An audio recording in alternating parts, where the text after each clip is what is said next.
So talk to us about your retirement. A couple of reasons why. And first one specifically is my family.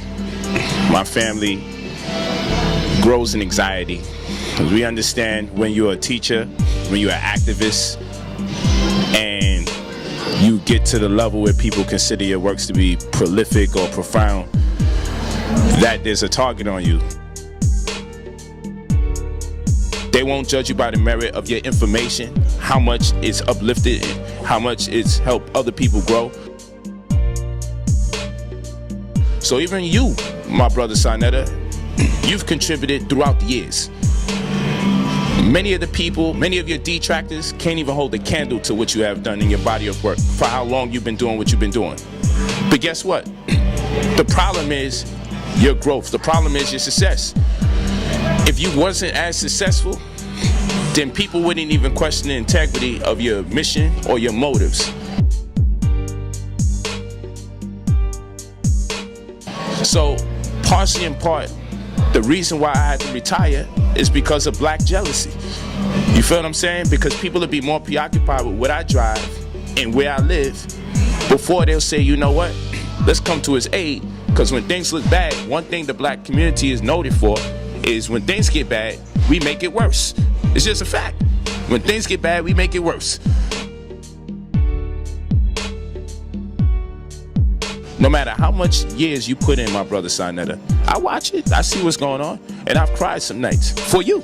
And you know, when we have our conversations, you know it's a fact. When I say, brother, take a vacation or take a hiatus, this is too much.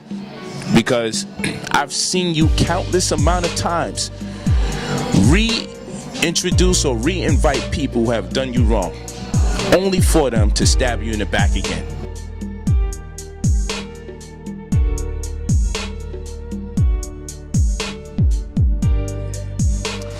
Get right to it, brother.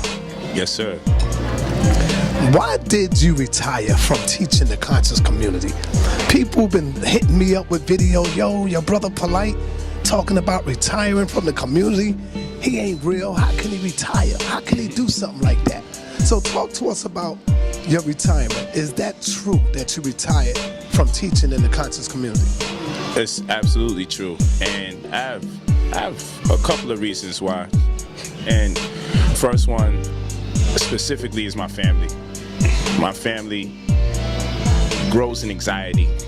We understand when you're a teacher, when you're an activist, and you get to the level where people consider your works to be prolific or profound, that there's a target on you. And as you've seen some videos that I have that's gone 5 million views, you know, I'll text you, look, Saab, 5 million views. You'll be like, wow, that's crazy. You know, some videos at 3 million, of course, several at 100,000s, but those millions really take me away. I'm like, wow.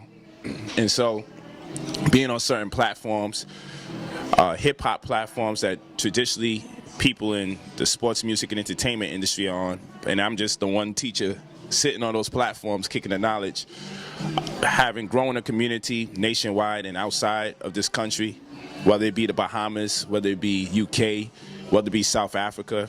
You know, I went to South Africa and had thousands of youth receive me. You feel me? And, you know, after a while, you see the other side of things. And we all talk about agent provocateurs. We talk about covert operatives. We talk about COINTELPRO, counterintelligence programs. But when you're the point of focus, you see things and you hear things that no one else does. And unfortunately, our people will always be victims of ignorance in the now. So what that means is we can study the Freedom of Information Act and we can see how they compromised Marcus Garvey, called him a fraud, to the point where after that black man contributed so much to his community, the funds being misappropriated through his independent publications, his UNNIA mission being compromised because of covert operatives, the import-export business that he had, how they sabotaged his ships. His people turned on him. Today, we love him. But back then, he was called a fraud, and he attempted to commit suicide twice because he was being called a fraud. And he know what his feeling and what his sentiment for his people were. And so I started to grow a little depressed as my website was cloned, my Facebook was cloned, and solicitation of my products were taking place despite the fact that it wasn't me. Yeah, so, you know, as we look at Marcus Garvey and we see what he went through, and he's not the only leader, we see the counterintelligence program with the Moors. There's over 1,000 pages on the government interceding or impeding on the growth of the Moors. We could study the new Black Panther Party. We could study Mumia Abu Jamal, and we'll see that they was studying him and sabotaging him from early teenage years because they seen his light. You know, when he got locked up, people thought it just happened in a year or two, that process. But in fact, they were studying him from the time he was a teenager. The Black Panthers, they created coloring books of showing them brutally and violently slaying or killing other people. They were showing horrible things in these coloring books and perpetrating it as though it was the Black Panthers coloring book, and this was the message that they wanted to get out, but all the while it was the government doing it. So I've come to terms with the fact that, you know what, no matter how hard you work, no matter how much energy you put into this freedom liberation movement, our people always gonna fall for the tricks. They won't judge you by the merit of your information, how much it's uplifted and how much it's helped other people grow. They won't. Once it starts getting negative, they automatically have you in question, and that's all right. So even you, my brother Sinetta, you've contributed throughout the years. Many of the people, many of your detractors can't even hold a candle to what you have done in your body of work for how long you've been doing what you've been doing. But guess what? The problem is your growth. The problem is your success. If you wasn't as successful, then people wouldn't even question the integrity of your mission or your motives. So partially in part, the reason why I had to retire is because of black jealousy. You feel what I'm saying? Because people would be more preoccupied with what I drive and where I live before they'll say, you know what, let's come to his aid. Because when things look bad, one thing the black community is noted for is when things get bad, we make it worse. It's just a fact. When things get bad, we make it worse. You know, we'll be the ones, we'll be the comedians joking on our own people being terrorized. Look at this, the scandals, the sexual scandals that's taking place at random, back to back to back. You mean to tell me everybody's guilty? And out of nowhere, all these brothers being accused of sex scandals, and you know what? We just agree and we believe it. As the media presents it, we start making jokes about all of these brothers. Even though Bill Cosby's case, if we study it, we'll realize all that stuff been proven invalid. We'll realize people even said that they lied on him on purpose. With Martin Luther King, with his so-called extramarital affair, it's been proven that that was a lie. With Malcolm X, they turned around and said that he was a homosexual and having an affair, and it's been proven that the person that said that was lying. But we don't remember the lies. All we remember is the accusations, because the accusations are so horrible that you just say, man, you know what, who could get accused of something like that? Must be some truth to it. And the way this beast works, he'll hit you with more than one count. That's how his legal system works, because he knows we dealing with the law of probability, the law of average. So he'll say, you know what, if we can hit this person with 20 counts, even if all of them are ridiculous, most people will be impelled to believe, man, you got accused of 20 things, you had to do 1 or 2, and if you did 1 or 2, you're guilty completely anyway. So he hits you with counts. He's like, if you get accused of 1 thing, you might be innocent, but what if we accuse you of 20 things? What if we accuse you of things that's inhumane, completely immoral? Then we know most likely people will believe that. So we got to hit you with the worst accusations, and we got to hit you with the most accusations, because we know the average amount of people is just going to concede to the fact that this must be true in some shape, form, or fashion. So this is what we're dealing with. And so me as a young man who I didn't have much of a childhood. You feel what I'm saying? I didn't have the freedom or the liberty that most youth should have when coming up. So for me to be in shelters, for me to be homeless, for me to go to juvenile detention facilities, for me to wind up and graduate to Rikers Island, for me to have to drop out of school because my mother and my father wasn't around, for my mother to die the week that I met her when I turned 17, for my father to leave when I was age 8, all I know is how to fend for myself or be locked up. I ain't had much of my childhood. You feel what I'm saying? So now I get up in age. I'm a father, and I've sacrificed my youth on account of ignorance and the lack of parenting being in my life. So now I have to turn around and say this to myself. Am I willing to sacrifice these golden years to not be there for my children, not see them grow, for people that would turn me in no matter what? Because jealousy will be at the forefront of their decision making. And it's a call that I have to make. You know what I'm saying? Because when I look at the community, I'm like, yo, we don't defend each other. No matter how much years you put in, my brother Sinetta, I watch it, I see what's going on, and I've cried some nights for you. And you know, when we have our conversations, you know it's a fact. When I say, brother, take a vacation or take a hiatus, this is too much. Because I've seen you countless amount of times reintroduce or reinvite people who have done you wrong, only for them to stab you in the back again. Only for them to set up their tables next to you, knowing they don't like you. And for you to know they don't like you, but you still give them a shot to speak and communicate with the people. I've seen you give money to help these brothers' families when they were struggling, and they turned on you. They did videos saying, I don't want nothing to do with this man. But when they couldn't give their child a coat, pardon me, when they couldn't give their child a coat, when their children's birthdays came around and they didn't have the money, despite all that conscious information that they disseminate on the camera, it was you, Sinetta, that gave them some money to buy their child a coat during winter. I know this, but they the same ones who will do a video and say, I don't want no association with him, to play politics, because it's looking bad at the time because people going against you, so they're going to jump on the bandwagon and go on everybody else's side. And I would sit here and say, when a man gives you money to buy a coat for your child because you don't have the money to get the coat for your child, what's the price for loyalty? And you connecting with who for what?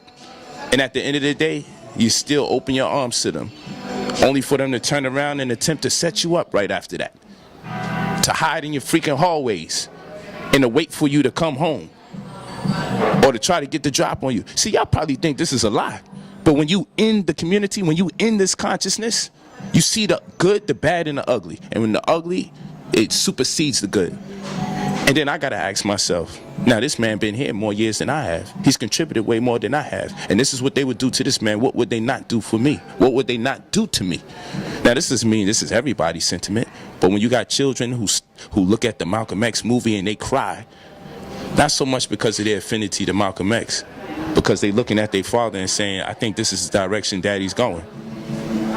Who's gonna be there for daddy? Because daddy has a powerful message and daddy has millions of people. So the more people follow me, the more detractors I get. And people don't deal with that law of average. If I only had 30 people listening to me, I might have one person that don't like me.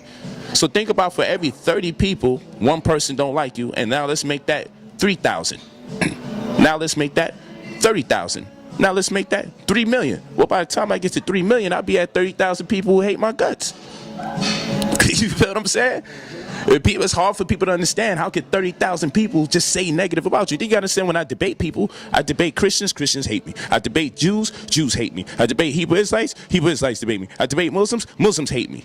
So I'm developing so much enemies just for teaching the truth, or standing on truth, or saying, look, we gotta investigate this information. I may not always be right, but let's put some questions out there to keep everybody thinking. Well, you know what? People don't like when you question things. So I develop enemies every debate that I do. I get death threats from every community per the last engagement into my new engagement. When I had to do the Islamic debate, nothing but death threats. And you know that. When I had to do the Hebrew Israelite debate, not only do they wish the Most High kill me, they said, we're going to see to it that we kill you. We hope your babies die. The Lord gonna kill you. And if the Lord don't kill you, we gonna kill you. I went through this already. So after a while, it's like, yo, what direction am I going in? Black people don't like me. White people don't like me. Government don't like me. Like, after a while, it's like, yo, it's overwhelming. I need to take a break. You know what I'm saying? Yes, man, I feel you. So since you've been gone, brother, notice the debates really slowed down a little bit, and it's not like it used to be. With I'm talking about as far as the realness is concerned. It's too much chatty patty going on. People don't want to be real men in the debate. 1 minute you want to do it, then you back out of it. That's right. Then you set up stuff and you try to make it all look. And I'm the one that always get the fall. Always get at the fall. At the end of it. Always. You know. So, do you ever plan on returning and doing a debate again, brother? I got something powerful coming up, Polight. I'm talking about with some professional people this time. Not with these Negroes. Yeah, can't do it Not no more. with none of these niggas, but I'm talking about something professional with outsiders that is respectable. You see what I'm saying? So in that sense, will you ever think about making a splash, powerful return back to the debate scene if it looks right? If it looks right on your book? Absolutely, because the only issues that I've had with the debates dealing with my people is that they invest too much time, attention, and energy into my personality. So when I do the debate, it becomes about me while I'm dealing with the scholarship. It's also not fair to me because after a while, I don't want to speak condescending to my brothers and sisters in the community doing their best, aspiring to teach and raise the eyebrow of people, put the interrogatives out there so people could think. But let's be for real here. No one has gone to lengths in this community that I've gone to beseech truth and bring it back to the people. I document it. I publish it. I debate about it. I travel for it. I bring back empirical data. Create new conversations. Because in my excavations for knowledge, I say, hey, this has been overlooked because normally we have to be the subject of the people that go out and get the information, who have the funding, and then we have to read what they feel like discussing. But that doesn't mean that they've discussed every single thing. But none of us is going out there to peruse through that information. So I go to Egypt. I go to Israel. And you mean to tell me that I'm going to debate somebody who's just going to download PDFs and combat my information? And I don't even get to scratch the surface of that which I went to find. If I share what I found, and in its entirety or even a small percentage, it will blow minds. But I got to deal with the rebuttal of people talking about me as a human being, as a brother. That's what I got to talk about during the debate. Then I got to engage in vulgarity and deal with them at that level. When the whole while, I just went to Egypt and spent over $10,000 to get there. I spent over $10,000 to go to Israel and to have other people accompany me so we could document this information, to record the things on the walls, to bring back video footage, only for people to say that it was a green screen. Only for people to say that I did this in Hollywood and there's sand and there's camels in Hollywood. I wasn't really in Egypt. And people would think that I'm lying. But those of you who keep up with my story, you know this is true. And it was so true, so much proof, so strong. Did it better than any teacher's ever done it to bring back information. I don't care. I have. Because ain't no teacher showed you video footage. They had the technology at the time, granted. I'm in my era.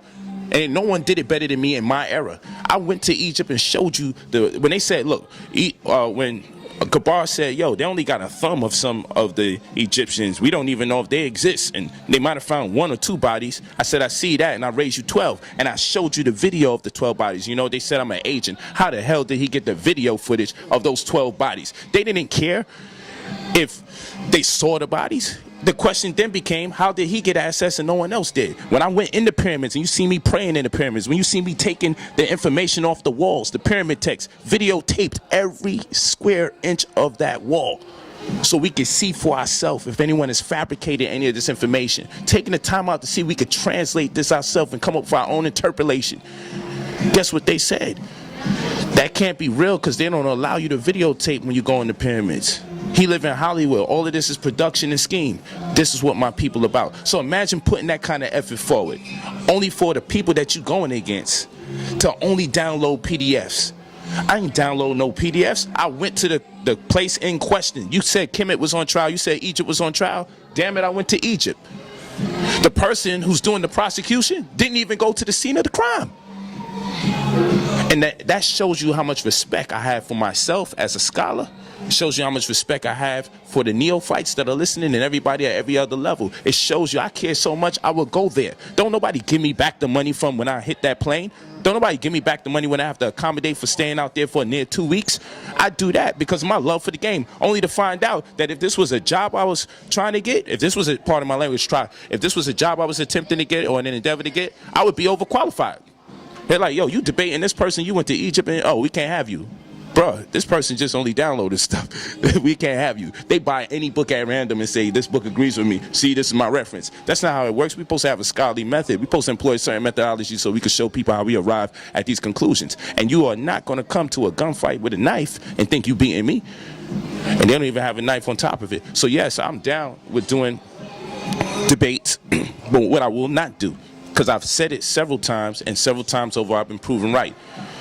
Dealing with the debates on a certain level with my brothers and sisters, particularly my brothers, I got to deal with people who have congregations and something to lose. And that's why one of the brothers, when they wanted to debate me, and I said, yo, I need you to check out this list. And if you check off most of the things in a positive, then I'm good. I say, look, I need to know that you have a wife. They said, why you need to know if this man has a wife? I need to know if he has something to lose, or if he has someone he could confide in that'll possibly tell him you're going overboard. I need to know if you have children and if your children are presently in your life. Why? Because then that would tell me that you commit yourself to selfless acts of love. So therefore, you have to consider someone other than yourself. And as one father that's committed to the next, you'll be able to respect me as a father to make sure you don't degrade me or say too much disparaging remarks that can make this event unbecoming for people who came for a scholarship only to see two brothers going at each other's throats. So I said, I also want to know, are you self-employed?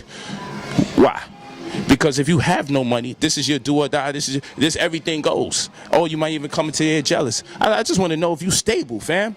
And I was told that I was being too egotistical. I also wanted to know if you have a DVD of any time where you filled the room up with 300 people, 400 people, 500 people, 1,000 people. Why? I want to know if you have a following. You know why? Because I'm bringing to the table a following. So at the end of the day, now the money is not right, because you want to make money off of me. Your brand is going to go up because I'm associated with this situation. So I got to think on the business end, what am I contributing to somebody that's about to disrespect me? Why should I empower you on that level, knowing that you're not giving me the respect I'm due? Because when you're done dealing with me, you're going to get your name out there. I don't care what Hebrew Israelites say.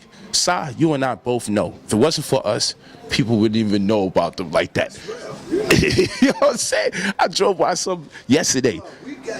Oh yeah. We got them doing PowerPoint presentations. And they used to make fun of us for doing lectures and doing PowerPoints. They used to be like, we on the streets and y'all up there doing PowerPoints. Now Hebrews doing PowerPoints. Y'all know we did that. We got them reading books more. We helped them get on their grind. And there's nothing wrong with that. We challenge them, they challenge us. We start going a little deeper into our Kemetic studies, because they start pulling out some crap. We like, yo, we got to address that. You know what I'm saying? So still sharp and still. But we know, after all them Hebrew debates, man, the number one thing people ask me about whenever I see them, most times, is them damn Hebrew debates. I meet people, and they especially know Tazariak, you know what I'm saying? So, you know, because we went to war. And I love those times, and I take nothing from it. And in fact, quiet as kept, Tazariak, aside from our drama, he's still one of the most respectable opponents I've ever had. You know, we had our beef, and even the way we resolved it was very respectable. To the point that man was invited back in my house. You feel me? So we dealt with it like men. We was wilding, I agree. But we young and coming up in this. You know what I'm saying? It's all good. But he's a good guy. I'm down with the debates. It just got to be, people that have something to lose. Because generally when people have something to lose and they have family and they have to be committed to things outside of themselves, they normally don't talk as reckless, nor do they lose focus or get distracted. When they have a job that they have to commit to, or a business that they run, or a woman that they have to come home to, or children that they're presently in their lives, they tend to behave differently. The people that I've been debating fail all of the above. They ain't have no wife. They ain't had no business. You know what I'm saying? Especially in no successful business. Their children are not in their lives, or they don't take care of their children. You feel what I'm saying? And I saw a pattern developing. So it wasn't me and ego, and they don't have no following. So it's like, yo, you scared to debate me? Yes, I am scared to debate you. Because what if I debate you and my numbers go down? Then it's going to look like I fell off, but it's only because I made a bad decision to deal with you. You feel what I'm saying? So I got to also make sure I deal with someone who can also bring the numbers. Because, Sai, you know this. Yo, when we come, you know, everybody going to come out. Because, you know, they say that all the time. And then they get mad. They say, oh, that was Polight's crowd in there. So I'm like, you know what? You're absolutely right. You shouldn't even get paid like that.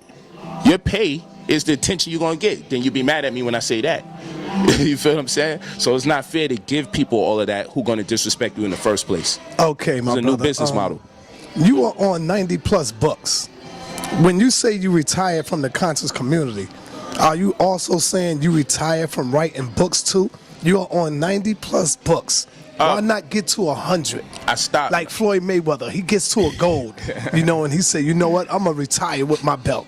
Why not get to the goal like nobody has ever done it, 100 books, and say, well, now let me go ahead and retire. Well, I'm gonna tell you Put this. your legacy up there, man. I'm with it, and I'm not gonna stop writing books. But the thing is, I want to experience new things, so I come off fresh. I believe that some teachers teach so much and get so complacent with the people that do follow them from one year to the next that they're not enticed to study anymore, and thus what they say becomes redundant, and redundancy voids the brain. So I don't want to become redundant. I want to get to the point that every time you come hear me, I'm talking about Pan-Africanism. I'm talking about put my boot on the white man's neck, and after a while, like every year I'm saying the same thing. Like, I want to experience life, so I said I'm gonna take a hiatus. If I keep talking, I'm not gonna say nothing new. So a tape recorder can record and play at the same time. I gotta start recording more. So I said, you know what, I need to take a break. I need to go around the world. I need to travel. We got several places around the world that we're about to go. You feel me? You travel a lot with each other. And each time I experience different people, which gives birth to new ideas, which is the impetus for me to embark upon new study and different genres. So I needed to give myself some time to be interested in different things. If I stay in the community and I continuously teach, eventually I'm gonna wind up in circles.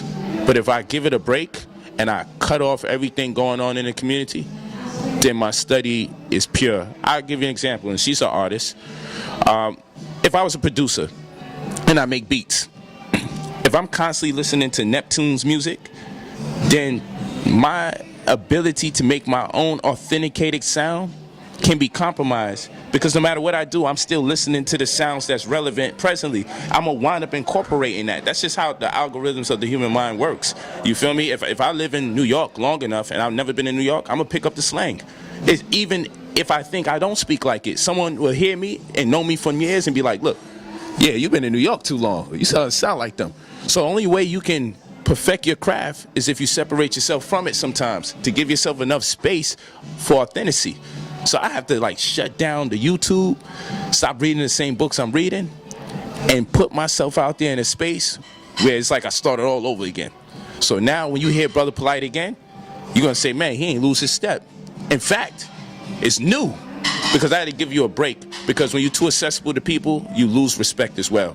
If you can catch me every day, all the time, and know when I put up this YouTube, I'm gonna see another video, you lose your zeal for that character as well. So I'm like, yo, I need to fall back. I need to isolate. I need to not listen to what whoever's talking about. I don't want to know what the new thing is that everybody's talking about. So when I get on this camera and you hear me speak, you'll say, man, that was fresh.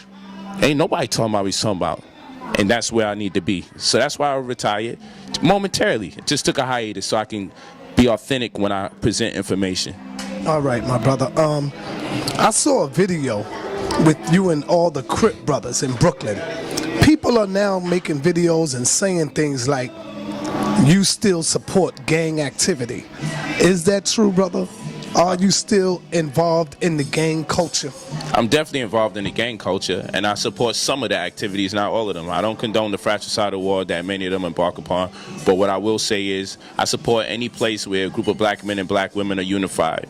Any time or any place where our people are on the same mental wave and frequency, that denotes a certain level of power. And if we could just get them to redirect their attention to the issues at hand, then that's an investment that can be made rather than tell them destroy their whole situation. So I grew up in a community where, like I said, my father wasn't there at age 8. My mother died the week that I met her when I turned 17. Being in the juvenile detention facilities, shelters, and then graduating to Rikers Island, the prisons, the only people that I learned anything from that really did right by me and for me were, in fact, the members of the gang community, particularly the Crips. So I'm obliged, being at this level where I have information, which is where the disconnect is at as far as us doing the right thing. I'm obliged at this level to be able to go back in the community and impart wisdom to them. To separate myself from them would be a political action that certain people will be noteworthy for, but not me. I gotta go back in there.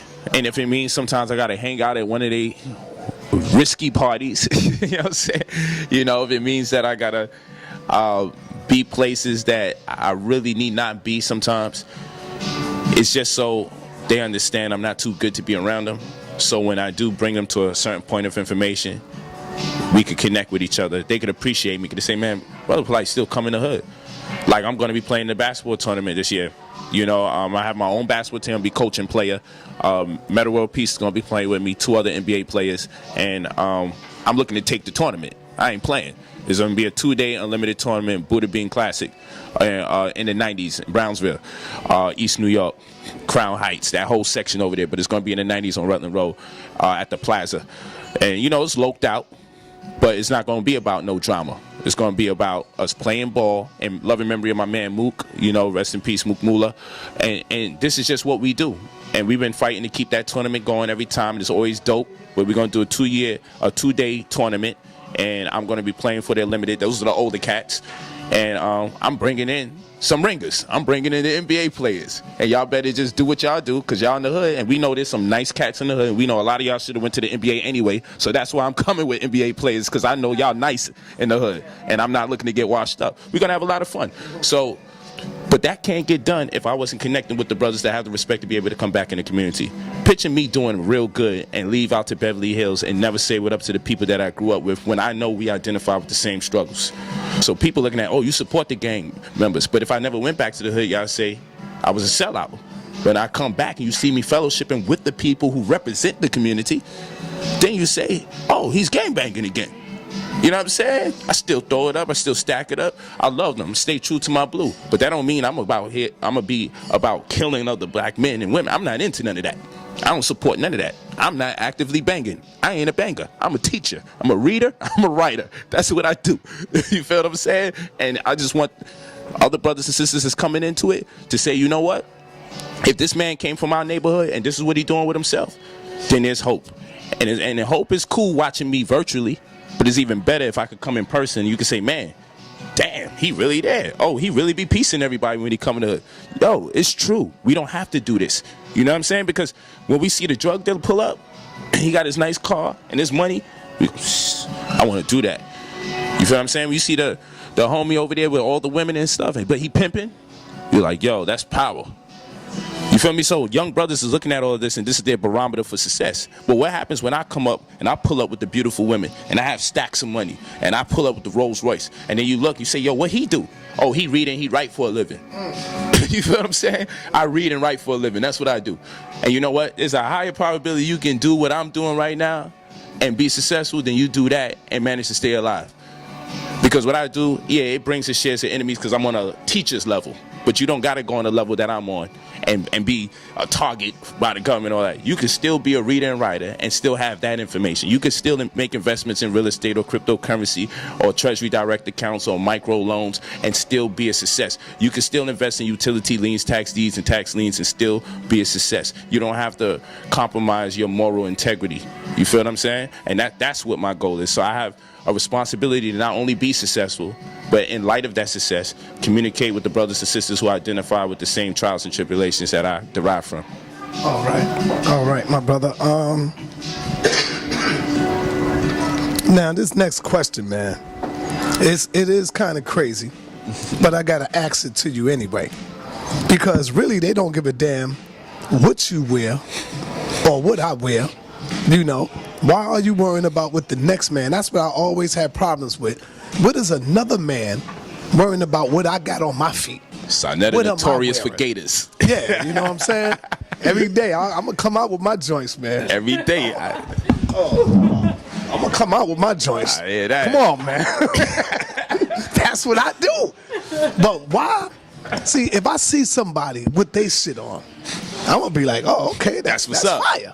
Word. I like that. I'm going to go get me a pair of them joints. I'm not going to get on YouTube and go crazy at the next man. Do videos on a man's damn gators. Do videos on gators. Brother, that's some serious business, Polight. Like you said, they should really be ashamed of themselves. This is what happened to the conscious community. It's ridiculous. It's ridiculous, Polight. See, one thing about YouTube, it was good. It has its pros and it has its cons. The pros is that we are able to reach our people worldwide to give them this knowledge and information. You know, the cons is that it gives everybody a voice. If you nobody, you can get a voice to speak. And now it makes you think that you somebody, that you are a teacher. That they all love me. Yeah, they I'm all getting love these views because they really watching me because they appreciate me. That's the downfall of it. But anyway, let me ask you this question right here, brother. Let me ask you this question right here. Because I see people make these videos and they asking these questions. Yo, how come your man wearing all that stuff? He got all the white man name on his name brand. Why he ain't got nothing African on? Like, to me, if you was to come out raggedy, dirty, they would have something to say about that, Polight. You see? So, yeah, what do you think? What do you say to that? Why do you wear all these white man name brands, brother? Oh, it's part of my branding. Okay? Sometimes, and I'm into art big time, right? So my artistic approach or my ability to assimilate art in its finest forms is not going to be limited or exclusive to race, because I'm dealing with art. You're not going to make me perpetrate racial animus in every facet of life. I'm not overwhelmed with what oppressive forces are looking to inculcate into our mind. I'm not. When it comes to art, I appreciate art of all forms from different people. And clothing is a form of expression. It's also sexual, it's emotional, it's an appendage of our personality. You know, when we put on a chain, when we put on shoes, when we put on hats, when we put on belts, it's a part of us. It speaks to who we feel we are or how we want to be received and what demographic we appeal to or part of or choose to connect with. It's a lot more deeper than just garments. And so part of my marketing stratagem that I employ is to be able to appeal to the people that I'm looking to raise their consciousness. So if they see me as Mr. Shea Butter with the afro, dashiki, and I come into a party where I'm obviously standing out in the Grammys party that we're going to go to later, maybe culture shock sets in and I become a bigger distraction than need be, because my intention is to uplift people and connect with them, and I don't want to throw them off. I don't want them deferring their attention to things other than that which I want them to focus on. So what I drive and what I wear at many times is on account to my marketing, and it's about receptivity to the people that I'm looking to target, because I understand that they see these things as a sign of success. Mm-hmm. On another instance, sometimes I just like it. And I'm into art, and I'm like, man, the way they make these jeans, like Robbins, I love Robbins brand. I never seen you no Robbins. No, I'm talking about the jeans. I got them on now. You got it right now. Oh, okay. Head to toe, belt and everything. You know, everything I got on. You know what I'm saying? Except for my Giuseppe's. You know? So when I pop out, when we sit in courtside, it's part of our brand. You know, our brand is, we come from the hood. We ain't had much. We went through our trials. Look at me now. And I understand, and that's a conversation taking place without me opening my mouth. When you see me, you could tell he most likely came from the hood, because people come from the hood, put it down like that, if they can have the money to get it in the first place. So now you like, well, that man must have came up somehow. Maybe today's his lucky day, or maybe he's like that every day.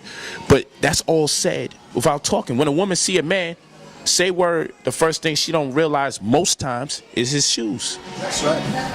It's a conversation taking place. You can't stop it. You can't put your hand over the mouth of the conversation of clothes. It's real. You feel what I'm saying? So when we understand the aesthetics and the psychology around clothes and how this is an appendage of our personality, then we say, man, how do I communicate with people without speaking to them? Many conversations have opened up that in turn changed my life just because of the clothes that I was wearing. Because I understood the temperament and the mentality of the people that were around, that they would be able to recognize what I have, and they would probably compliment me and go, oh, they would go, man, those are the shoes that I wanted. Those are the shoes that I saw. Damn, those look good on him. That might have looked good on me. This is all taking place in people's minds every day. And it creates attention to yourself. So you could diffuse the potentiality of an awkward moment to initiate conversation because your clothes has broken down the defense mechanisms of that person. Because now they don't have preconceived notions of who you are or who you might be because your clothes have spoken to them. Now, this may sound like mumble jumble to y'all, but this is part of my success. It's real. Polight, remember? Polight. This is a fact. Remember when me, you, and Aminette was on 125th Street? This dude broke his neck. I was already there. To come out the store to tell Aminette and show his hatred for what I wear on my feet. He said those are not the official Gators. The other ones they wooden or they hard at the bottom. But see, he didn't know. He think he doing something right. That's what he was talking about. He didn't know I had the hard bottom. See, I wear the sneaker ones when I'm outside in the street when I can grip the floor. But when I'm going, out, I throw on my hard bottoms. But he made it look like, oh, those ain't the real ones. The real ones is. He went out his way to tell him that, and he's at the store where Sinetta sets up his table every day. That means he watches him every day. And he felt like he had to tell Aminette and I about him. He knows he's my man. Right. So it's like, how long has this been going on in his head? Right. I didn't even know he felt like that about me, Polight. So, but guess what though? They store closed down. They no longer there, man. Wow. They've been gone for about a year already. Dang, that's store. You see what I'm saying? Yeah. Word. So look at them, man. I'm still here doing what I do. Still doing what you. And he worried about your damn shoes, he worried man. about my shoes and what I wear on my feet. And he's a grown ass man. Yeah. And on another note, how people say I'm materialistic, what I see when I buy something that's very expensive, because let's be for real, the elephant in the room is the amount of money that I'm spending. It's not so much if Europeans are making it, because if you wear Payless shoes and I wear Giuseppe's and my Giuseppe's is $3,500 and your Payless shoes is $35, the question about the white man comes in when really it's the question about the price I'm spending. Exactly. If I'm driving a Rolls Royce or a Benz, a 500 Benz or whatever's going on, then guess what? Or S-Class or whatever. The question is because it's a Benz. You know what I'm saying? It's not because you drive a Toyota. It's still made by white people too. So let's call a spade a spade. Let's address the elephant in the room. You just mad because I was able to spend that much in Acquire because you making it a black-white thing and you wearing white shit too. You wearing white brands too. Just mine's cost more. You know what I'm saying? So just say you're mad that I'm spending more bread. And then say you're mad that I'm making more money. Right. Then say that you're mad at your own situation and your own inability to be able to provide a service onto yourself like that. To say, man, I deserve this. Let's talk about that. But they don't want to do that. So for me, when they say I'm materialistic, I say, no, I deal with materialization. It's not a matter of materialism. It's a matter of materialization. Because when I was young and I ain't have nothing, I said, yo, one day I'm going to have this. I never forget. And that's why it's a beauty to be able to say, yo, I get to build with Puff. When I used to watch them shiny shoot videos with Puff, and how he was making it cinematic with Biggie. It's like movies. Puff was really on that. Michael really paved the way, come think about it. Michael Jackson, you know what I'm saying? But hip-hop wise, and Prince, you gotta give it to Prince and Mike, the revolutionaries. But Puff did that for us in hip-hop. You know what I'm saying? Puff made that like a movie. You couldn't wait to watch the video, see them on a cell phone, talking to Big. They in the car, they at the airport. Then the suits come out. I'm like, yo, this is dope. You know what I'm saying? I always say, Polight, that I'm living in a physical world. You see what I'm saying? I'm living in a material world. How you gonna be I'm mad? not living in a spiritual world. That's right. You gotta put on clothes. When I make my transition, then I could live in my spiritual world. But right now, this is a material world that we live in. And just like you said, man, they just mad that they don't have the means to do what you do. This is why I'm telling you. If they did and had the leisure to get whatever they want, exactly. They would. And they all try to make it look like they don't like money no more. All of a sudden. And this is why. I don't want nobody around me that don't want to get no That's money. a fact. That's nobody. a fact. Talk to them. And that's why I've come to the conclusion that the most materialistic people in the world are the ones that's mad at materials. Not the ones who buy them, the ones who's mad when people get them. They're materialistic. Because who the hell gets mad that someone got a car or someone got pants or someone got shoes? You're materialistic if you're mad that someone got that. Because I ain't mad when I get it. You mad when I get it. You materialistic. So, good point. You know what I'm saying? We don't trip when people get material things. We don't get concerned by those things, you know? So they're overwhelmed by it. And that's why when I was young, I watched them Puff videos and everything. I used to say to myself, man, I want to get one of those. And then he had somebody who used to roll with, his name was Bentley. And I'm like, yo, I was like, what that mean? Bentley. I'm like, I wonder if that's his real name or something. And I looked it up and I saw these cars that was real expensive. 200,000, 300,000, 400,000. And I'm like, yo, those is fire. And then I sat there and said, yo, I want to get one of these. You know, I want to get a Bentley. And I remember I was talking to my man. He said, man, bro, you ain't going to get that. You know, that shit's our league. Niggas like us don't get those cars. Polite. You know what I'm saying? And that affected me. I remember as a teenager, I'm living on the 5th floor, and I'm looking out of my window, and I see all these brothers rolling up with Benz, rolling up with the Jeeps. They playing the music. You can hear that shit all the way up in my house, and I'm just looking at them like, damn, I gotta get that. I want one of those. It's a fact. But I ain't had the money. I was like that. I wasn't hating on nobody. That's right. What it did was it inspired me to want to get what I wanted to get. So I'm looking at these brothers. I'm like, damn, I got to get that. I'm closing my eyes thinking about me driving down the street. I did the same thing. You know what I'm saying? So, I mean, yeah, I feel you. And guess what? Man. That's materialization, because while you envisioning it, right, no one could touch it, no one could feel it, and no one could see it. Only thing people really do is tell you it's out of your reach. And then one day, it materializes. One day, whatever was in your mind, because you now drive those Benz. That's right. That's a fact. You know what I'm saying? I now drive that Ghost. I now drive that Bentley. So to someone, it's just a car and it's materialism. But for me, if you know my journey, I made that manifest from my mind, from my conceptions.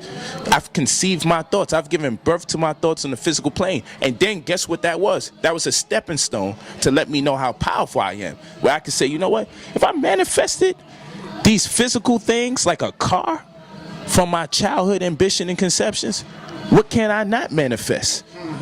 So it's just a car to you, but to me, it's a point of initiation where I could say, man, this car represents what I was able to materialize.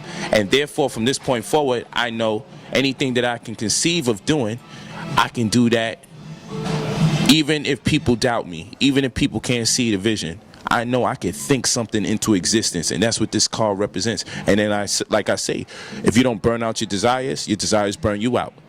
So many people, their concept of spirituality is that of, I don't want to have this, I don't want to deal with that. But you know what? I say they're spiritual by default in that context because you don't have the resources to get the things that you say you don't want. I think spirituality at its best is when you have resources and we get to see who you really are. When you get that money, let's see if you cheat on your wife. When you get that money, let's see if you become a bad friend to your people. Let's see if you don't do anything for your people. Let's see if the temptation that is incurred or brought about through your resources, let's see if you buy into the temptation or you avoid it. See, a lot of people haven't even got a chance to be spiritual yet because they haven't given themselves a chance to be successful. You know what some Negroes say to me? Man, why did you have to get a Benz? All you want to do is ride around in your own community fronting. I'm like, dude, where else I supposed to ride? In another community that I don't know, these niggas don't know me, and get ripped up and get robbed? What the fuck I supposed to do? You know? Crazy, brother. So now, let me ask you this right quick. Yes, sir. Let's go into this. How did you get into managing and management? What brought you into that mindset? Because I know you got different stages of doing a lot of work. So now you into the movement of managing now. How did you ever get there? What brought you to that level? Well, it starts off with me writing books, and it continues on where people start reading my mind and saying, hey, man, you need to teach classes. You need to teach classes. She can give me the check. Yeah, you give this to her when she... Okay, I just she wanted to check. Yeah, so... Oh, okay. Just wanted to know if y'all want to go check. This was good, too. Get another one? Let's get another one. So, it starts off with me actually coming out with an independent publication, newspaper. Newspaper becomes books. I wound up doing presentation on the books. After doing presentations on the books, I wind up doing more lectures. Lectures become debates. Debates take me to other countries to do research. Now I'm more refined in my presentation, in my speech, in my deliberations. And then people request mentorship. And then mentorship suggests that, hey, you know, being in an overcrowded classroom called the lecture is cool, but I would like a one-on-one with you. I would like consultations. So the consultations actually become mentorship. And then the mentorship now creates opportunities for me to meet some very intriguing personalities, people that are of different social classes. And then upon meeting a lot of wealthy people who wanted mentorship in either holistic health or maybe economics or financial advisory, they then say, hey, can I do something for you or anything you need, brother, you changed my life. And I say to myself, what am I supposed to do? Ask them for $3,000, $5,000, $10,000? I'm like, I thought about it and I said, how can I monetize these relationships without imposing on somebody when they offer me help?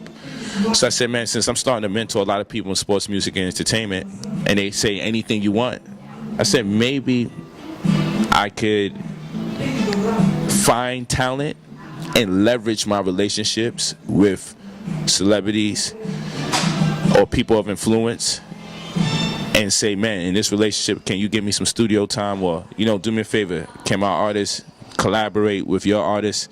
And so that's how that turned into the process, and therefore I started managing. So mentoring became managing. So that's the process. I wrote newspapers. The newspapers became books. The books I wound up doing classes on. The classes became lectures. The lectures became debates.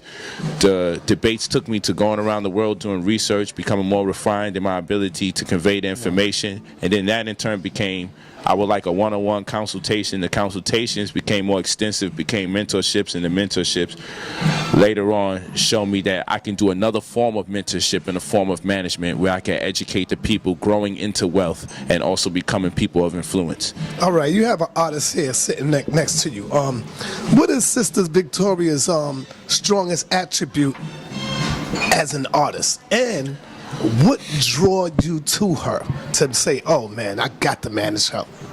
Okay, the drawing point is the obvious. She's very beautiful. Her voice is amazing. You know, I always got to keep it a buck. You know, the last thing someone's supposed to say is she's beautiful. That's what drew me to her. Got to tell you the truth. She's beautiful. Damn right. I was drawn. You know, once that light hit on the stage, I'm like... So then she spoke. And she's like, nah, you know, I ain't doing this. And then when she's like, yo, y'all, put your hands together, boom, boom, boom. She starts dancing and doing her. She was like in her own world. Like, she could have been by herself. It could have been 10 people, could have been 1,000 people there. I could tell it would have been the same thing. Absolutely. She would have been the same person. So her strongest point for me was the authenticity of her personality. It's authentic. And what I mean by that, what makes a person's personality authentic is their consistency. You know, I tend to feel that if you get Brother Polight in this interview, or you get Brother Polight in a gang setting talking with the homies, or you get Brother Polight amongst his children, or Brother Polight amongst his wives, you're going to wind up saying there's a similitude amongst all of them, and everybody can't do that. You feel me? Like when I'm in a bar, when we in Ohio, we in the bar hanging out with the homies, I'm building, I'm teaching, yelling at the top of my lungs, teaching. It's on my Facebook Live. We talking about sovereignty and everything. I'm in the bar, everybody drinking and everything. We got our drinks. I'm over here talking about what a crown doctrine is and everything like that. And they're like, yo, that's real. But that's actually me. So no matter where I'm at, I'm building. And so that's authenticity of character. It's not, well, I'm in the club now. Yo, Polight, drinking, smoking. Yo, he be wilding. You ain't smoking, though. Nah, hell no. Oh. You know what I'm saying? Thank goodness. But what I'm saying, he said, what? But that's what I'm saying. If that happens, then it's not authentic. Because now you're like, yo, the dude that's teaching is not the dude that go in the bar. You supposed to see a similitude. Yeah, we in a different setting. Maybe I change, I dress differently. But I'm not supposed to really change every time I'm in a new freaking environment. You feel me? So when I seen her, I'm like, yo, I could tell that sis is going to be relatively the same person on stage, off that stage. You know, she don't mind farting around me. And all, this is a true story. Some of this she got to let up on. But anyway, that's a whole nother conversation. Yeah, I don't want to hear that. Some stuff is too authentic. But anyway, But the point is, she doesn't get embarrassed easily because she's so used to being herself that you can't tell her not to be herself, and you could trust those kind of people. So the first thing was, I could trust sis because she don't mind farting around me. Now let me stop. I could trust sis, you know what I'm saying? Because her energy on the stage, where other people would have been too embarrassed to say or attempt to say, hey, she went from not wanting to sing to, you know what, since I'm going to sing, yo, I'm going all the way in. Yo, y'all gotta move. I ain't about to be here singing and y'all just sitting there. That personality is unique, is brave, and is courageous. And you can't teach personality. And so companies can do everything they can to modify different aspects or attributes of human beings, but what you cannot teach is personality. You either have it or you don't have it, and she has it. And another part of her mentality that I could attribute to her, that I say makes her so very powerful, is the narrative, her backstory. Because people, as a manager, I want to manage people who have amazing stories, because branding wise, that's what people cling to first, not talent. So if 50 Cent gets shot 9 times and everybody wanted to kill him when he was in New York and he still just kept attempting to get rich or die trying, you tend to buy into the story and then the talent. You feel what I'm saying? So for her to have to learn how to walk and talk again, for someone to lose their motor skills because of a brain infection, learn how to walk, learn how to talk, and then now can sing and dance after coming out of that situation, that backstory can be monetized as far as I'm concerned, because it's authentic, because it's true. And people will listen to a singer that not only sings that which is motivational, but has a story that is motivational. So let me ask you, Brother Polight. I think I'm a genius for working with her. How does you keep your composure? How do you keep your composure, brother, when you walk into these clubs and you got these beautiful women around you? You may come in there with your queens, with Amanette, the sister here. Right. How do you keep your composure? Because I know it's other men looking like, what the fuck is that? I know he ain't with all them. I know he ain't with all of them sisters. So, do you catch yourself sometime? Got to be like, yo, my brother, just see with me. Talk about that. How do you keep your composure, bro, without you getting into fights and stuff? Well, nothing to fight about. Either the sister's gonna go the way she wants to go, or she's gonna stay where she's already at. Yeah, I mean, I may do it depending on the situation. She might beat me to it, but the reality is, it's all right, because I think it's a high honor and compliment that I'm with somebody that other people are interested in. You know, picture being with someone that people are not interested in. That causes people to cheat, you know. And I'm proud of everybody that I'm around, that I share company with, and it doesn't bother me, because it's human nature. People are going to be attracted to people no matter what. You know, so I have to come to terms with that. You know, I don't want to hide the beauty of somebody that I'm with, because then they won't even be beautiful to me. Because of you the one that's being insecure. That's a fact. I want whoever I'm around to demonstrate their beauty or sexually express themselves in whatever capacity that they will, of their own free will and accord. And I'm comfortable in that, because I'm confident that I've built very strong friendships with anybody that I'm around. And so because of those friendships, that creates bonds that cannot be compromised if it's truly friendship. So it doesn't bother me. Like I said, I think it's great. I understand it. You know, people are out there looking for people that they are attracted to. And why should they anticipate if I'm around somebody? He's probably with all these sisters or this, that, and the other. Like, who would think that? So I'm not gonna sit here, yo, why you trying to talk to someone that's attractive, son? You know what I'm saying? I'm not gonna do that. I'm gonna just accept it for what it is. So it don't enter into your mind sometimes. Like, I be seeing your Instagram, and I see Ray J in the picture taking a picture with Amanette. I see a lot of celebrities taking pictures with the queens. That don't intimidate you? Because you could say, damn, this nigga got way more money than me, man. You know what I'm saying? This nigga got more money. You actually, I was about to say this. I see you with Kevin Hart and all of them. You know. You be like, I be telling them, yo, you want get your picture? This is good. Yo, you want to get a picture right now? I'll go set it up. social media. It's good for branding, you know. So I'm actually excited about it, you know, because again, the people who, like Kevin Hart and all these other people, they looking for love like everybody else. At the end of the day, you can't purchase that either.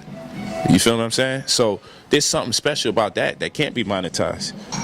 It's irrevocable. You feel me? If you establish a strong, healthy relationship with somebody, then the concept that, well, this person has way more money, let me deal with them, then that means the bond you have with that person isn't real in the first place, because that you can't buy. That's priceless. You feel what I'm saying? So I don't sit here and be like, man, yo, let me not let her take a picture with this person, get under his arms.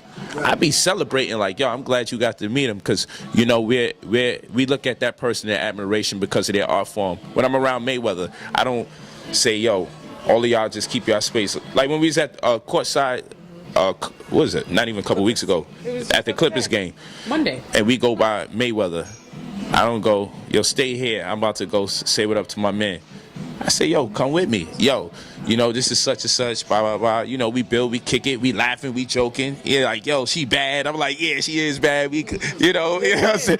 Yo, High school boys. I got you. She's like, yo, you and Mayweather act like some high school kids. You know what I'm saying? You and Mayweather and P. Rilla. So, but we having fun. I don't turn around and be like, man, you know what? Because I'm secure with me. He got his situation. I got my situation. But the loyalty that's built from our perspective situations would keep us out of being insecure. You feel what I'm saying? So when we was around Mayweather, I ain't say, yo, baby, sit down, stay here. I'm gonna go over there and say what's up to this man that got hundreds of millions of dollars. You know, I don't feel that way. And you know, people will act like that if they manage somebody, they'll act like that if they're in a relationship with somebody, because that's something going on in their brain, you know? But I'm not one of those people who came into wealth prematurely. I had to grind to get mine. See, when people come into wealth prematurely, they carry those insecurities. You feel me? Because one minute you broke and nobody want to deal with you, the next minute you rich. You feel what I'm saying? So when you go 0 to 100 in lifestyle, you carrying mad insecurities, because you'll watch a lot of people who are wealthy, they don't keep consistent relationships because they don't have the personality to do so. They have money, but they can't keep people's attention for nothing because they don't have the ability to communicate or articulate their thoughts, because they haven't embarked or engaged in the human experience enough with quality people to keep a consistent relationship. I will always think, if I'm making millions of dollars, why the hell can I keep a relationship? But you see, the wealthy struggle with that. Yeah. But we on the ground, we had no choice but to build healthy relationships because we ain't had no money. And if you grow into wealth, you take that knowledge with you. You feel me? And now you got something above everybody, the ability to have sustainable relationships because of the truth, the loyalty, and the love that's been created. Actually, these questions before my phone died. I don't see no plug up in here nowhere. So here we go. Now I'm on another batch of questions. Is Black Power a slogan at this point? That's an interesting question. I think it is. Is Black Power I think it's only more a slogan. slogan at this point, brother? I think it's more slogan than it is execution. That's what I will say. I know the intention. Yeah. Right. So I don't want to be disrespectful. Yeah. I think it's more slogan than it is execution. Right. I believe we got so used to chanting it, we forgot its original intention was to make it applicable. So yes, I'm with the next one. I know you said it's dying, so I want to keep it concise. Yeah, real talk. That's a good question. You worked in LA for a while now. You've been around the celebrities. How is their way of thinking as far as consciousness? I would tell you a lot of them are conscious. In my opinion, like I give an example to Mayweather. The reason why I have to mention him, I've met everybody I ever wanted to meet.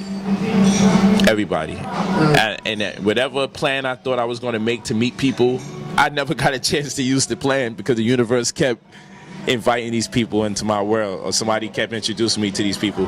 But I say this, one of the best things that ever happened to me in my childhood spirit was meeting Mayweather and being able to be friends. Like that's like something that means a lot to me. When you get to meet somebody you really look up to, and Denzel Washington, I ain't gonna lie, Yes. 'cause I'm a huge fan of his. So to be able to meet him is like, it's amazing. I bet you ain't seen the new movie. I did, and I think it speaks about us as teachers. Which one? Israel. I'm not talking about that one. Oh, that one's fire though. The new movie with 50 Cent. Oh, We seen it tonight. How about that? yeah. Sure. We plan to. We plan to. 50's one. Right. Right after this, we gonna see it. Hell That yeah. joke is bad, brother. You gonna like that. I'm with it, yo. I'm with it. And you know, Omar Epstein got something new coming out too. Oh, word? You know, I just mentioned him the other day. We saying Did we get another one? another round? Want another round? Yeah. So, no, thank I you. think so. Yeah, thank you. We'll eat later. So, you know, when I got to meet Mayweather, I really look up to him. People may say, yo, you're the teacher. How you look up to him? Right. But, you know, I love his work ethic. I've watched him train. You know, Gotta respect it. you gotta respect it, man. And then, you know, I'm into the money, cars, beautiful women, and everything like that. So, you know, to see that, I never get mad when he makes money. I be sitting here hoping he breaks the record and he makes more money. I'm always sitting here saying, yo, I hope he make 400 million. I swear I hope he makes 400 million. I don't know how to sit here and hope he don't make it or complain what he does or doesn't do with his money. If I feel he need to do something with his money, I'm gonna make the money myself and do it the way I feel I need to do it. I'm gonna sit here and contemplate on what this man should do with his hard-earned earnings. I don't know what he's been through in his life and what's molded his mentality and his direction. I just be wanting to see him successful.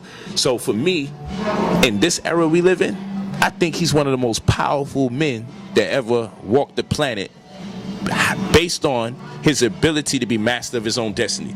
He does it his way. He employs his own family. You know, he dropped the Jew that was milking him and stealing money from him. You feel what I'm saying? And he was able to recognize it early enough, and he built a team of loyal people, and he wasn't afraid to have to deal with non-blacks when it sufficed. You feel me? But you can tell that he's employing his people and he's creating opportunities for other people. And then he makes incredibly smart investments, and he has smart people around him, so he's wise enough to have smart people around him so he can perpetuate his wealth. And he never has to fight again. In his previous fight, he had to fight that fight. In his previous fight, he had to fight that fight. I love what it represents, you know, as far as being successful. So when you ask, are any of these celebrities conscious? If that ain't conscious, I don't know what is. But I can tell you this, it's a fact. When Brother Polight is around Mayweather, he chant Black Power. You put me on a record for that. You can put me on a record. I ain't gotta lie. You feel what I'm saying? He says Black Power. You feel me? Now it's not just a chant. Right. When Mayweather comes to fight, guess what? You know how much people get employed because he's coming to fight? You know how much jobs he's created? But black people turn around and say he ain't did nothing because they want him to take his money and give it away. But him being alive has created opportunities for other people. See, so when Brother Polight do a lecture and 1,000 people come out and vendors are all set up and they pay their $50 for a table and they leave with over $1,000, I look at me like I made my contribution. Being me just being me and coming into town to do what I do has created opportunities for 50 families immediately, for security to get paid, for the brother who provides the chairs, for the black venue that we use. I look at it and I say, man, because of me, a lot of people eating. So don't tell me I got to turn around and give something to somebody. I gave just being alive. You feel what I'm saying? So when I look at him, I'm like, yo, I look up to the brother. So to meet somebody that you look up to and to be able to exchange ideas or thoughts, get advice or show love, you know, I'm like, yo, I'm good on planet Earth. He's conscious in my opinion. Your But thoughts. a lot of people, just to close out, a lot of brothers and sisters that are wealthy, I believe they have no choice but to get conscious, but they get done dirty. During the course of them acquiring their wealth, people turn on them so much. Right. People jerk them out of their money that they get to the point they start beseeching truth. Almost everyone that I've ever met that's a celebrity, quote unquote, in my opinion, I'm like, yo, oh shoot, I didn't even know that they conscious, you know? And then after a while, I stopped being surprised. I'm like, you know what? In fact, a lot of conscious people become the celebrities. And I believe that the community it's so disrespectful that they just say, you know, I'm not dealing with them right now. I'm gonna do things the way I gotta do it, but I'm not gonna really connect with them because they disrespectful. All right, your That's what I thoughts. Your thoughts on the Sonetta TV Awards. Will you be present? And does this take Sonetta TV to the next level? And especially, and you know where I'm going for, the venue that we're doing this at. Does it take it to another level? Yeah, for the Sonetta TV Awards, for a Sonetta production to go to Apollo, first of all, it's long overdue because you can't think of 125th and not think of Sonetta. It's a fact. They gonna have that street name after you, yo. They gotta do that. We got Malcolm X Boulevard. Somebody name gotta get buffered on 125th somewhere because a lot of people come to the Deuce 5 just to come get a DVD or shake your hand. And that I know. I know that definitely, you know, and I think it's historical and it should have been happened, but yet it's happening right on time. You feel what I'm saying? And I'm glad the people are coming out supporting. I'm glad you went over 10K on the GoFundMe. And please don't slow down now, people. And I know some people pissed off every time that, oh, that's dope. 12K plus. And you know I'm long overdue my donation, which he's going to get before I leave town. Let me say it for the record. Okay, he's going to get it before I leave town, but I plan to give monthly until it comes to fruition. That's what I plan to do. I'm hoping I can get on a donation payment plan. You know what I'm saying? Well, I do plan to give month to month, you know, and I'm just excited about it because I think it's good for the community because when we do something at the Apollo, now we talking about doing things the way that I like to see it done because now you're lending credibility to your brand and you're making people have to see what's going on because it's at the Apollo. You see, everything doesn't have to always be in a mom pop shop, though that's cool. That's grassroots. Grassroots is good, but everything don't have to revolve around grassroots. Sometimes we got to get a little commercial. Sometimes we got to get in them big venues and make people say, who the hell are all these people in the name of black what? Black conscious people don't do stuff like this, you know? So I expect you to have the red carpet out, the place with the backdrop, the picture backdrop with Sonetta TV there. People take pictures, you know what I'm saying? I was there. Yo, this shit going, part of my language, but this going to be lit. You know what I'm saying? I see it in my mind, and I'm excited about it because we appreciating each other, and people are going to say, I didn't even know there was a large group of people out here who are interested in these ideas, especially to the point they got their own awards. And for that, we have to give you thanks, my brother. I'm excited about it. I'm mad excited about it. I'm going to be there. I'm looking forward to it. And this is one day, yo, no drama. Right. I don't care if I see some of the Negroes I'm not feeling. I'm not coming with that energy. I'll smile that day for you. You know what I'm saying? Do you think this would make other YouTubers have to ship up and fly right so that they can make the next award for next year? Because it's going to be an annual thing here. So do you think this right here can maybe be the touch to make other YouTubers and teachers around the world say, you know what, let me get on my A game. Let me do what I got to do so I could be recognized for my work. I think it's motivational. Of course, we talking about people of integrity. If we talking about these weirdos, nothing is going to reform them. Nothing's going to reform them ever. But as far as people of integrity, why wouldn't you want to be recognized on the greatest stage for your work ethic? Yeah, we say we don't want to do this stuff for recognition. But say word when you get that award in your hand, you don't feel warm inside. You know, they love me. They really love me. You know what I'm saying? Like, how can I look forward to it? And I'm glad I'm nominated for things. I'm glad that I'm appreciated. I'm glad the community feels strong about me getting awards for certain accolades or attributes. I'm happy, man. And I think when we appreciate each other on this scale, younger brothers and younger sisters, thanks a lot. I appreciate you, sister. Younger brothers and younger sisters will turn around and say, you know what? When I get older, I wanna go to Sonetta TV Awards and get something. You know, like that's what that does, man. It's exciting. Like we got the Grammys. That's why we came into town. But that's gonna be our Grammys. You feel me? And this is it at its inception. And I only expect it to get bigger, better and greater. And I'm asking everybody, please come out. come out in the name of peace, come out in the name of love. This is ours. Not just size, but it should be named after him. This is ours. But this man put in a lot of work, a lot of energy. And I want y'all to know this. We family. So, we do beef. And unfortunately, because of social media era, y'all see when we beef. You know what I'm saying? But, family fight. And we love each other so much that when we fight, we don't fight often. Y'all didn't see us fight for years. But when we finally had a fight, even when it was put on pause, it started again. It made a lot of people happy. And when we finally fought, it was after years of working in peace. And then when it stopped, it started back, and it stopped, and it started back. Because it has to happen at some point. We gotta fight. We argue. When we do argue, it's pretty horrible. It's intense. You know what I'm saying? It is intense when we argue. But guess what? No matter how much craziness goes on, we look back at it and we remember the strong points and where we have to make adjustments, because we value each other as people and as family. You feel me? So with Sa, I value him as family. So no matter how much we may argue or how intense it may get, and yes, it's gone out of proportion, it's gone to greater proportions, it's gone beyond where it needs to go. But the reality is this. I still stand today and say this is my brother. This ain't fake. If I did not feel like doing this, I would not have done this. That's right. It's an absolute fact. I wasn't coached to say something on his behalf. If I wasn't dealing with him, and he knows this, if we wasn't dealing with each other, there's times I haven't dealt with him, and I still showed him support, love, trust, and security. Even when I wasn't dealing with him, I'm like, yo, bro, this is going on. Just be careful. And he does the same for me. Yo, bro, I just want to make sure you're all right. I heard this, that, and third. All right, good. I ain't fucking with him again. You know what I'm saying? Like, we was moving like that.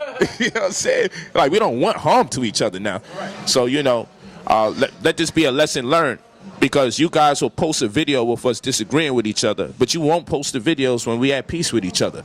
And I think that in itself tells you your intention and who may have hired you. And I hope you've been hired, because if you behaving like that for free, then you are truly sick. I would rather know you getting a check to promote dissension than to know that you are doing this off your own free will and accord because you just want to see corruption and you just want to see black people disappointed about their leaders disagreeing. Brother Sa, I salute you. I'm very happy that you got the Sign of the TV Awards coming up. This is a major thing for the House of Consciousness. We never would have seen this coming 10 years ago. Who would have thought that you would get so big that you would have the mics with the Black News 102? And then copying it. Every time you do something, I'm seeing the corniest people. Hey, we're reporting live, Black Power and peace, family. And I'm like, yo, hold on. They even taking the coinage. They taking the terms. Peace and Black Power, family. I'm like, when y'all going to just say, man, Sa did that? Sa did that. I was there, so I know what Sa did. I know when I hear a false presentation of Sa.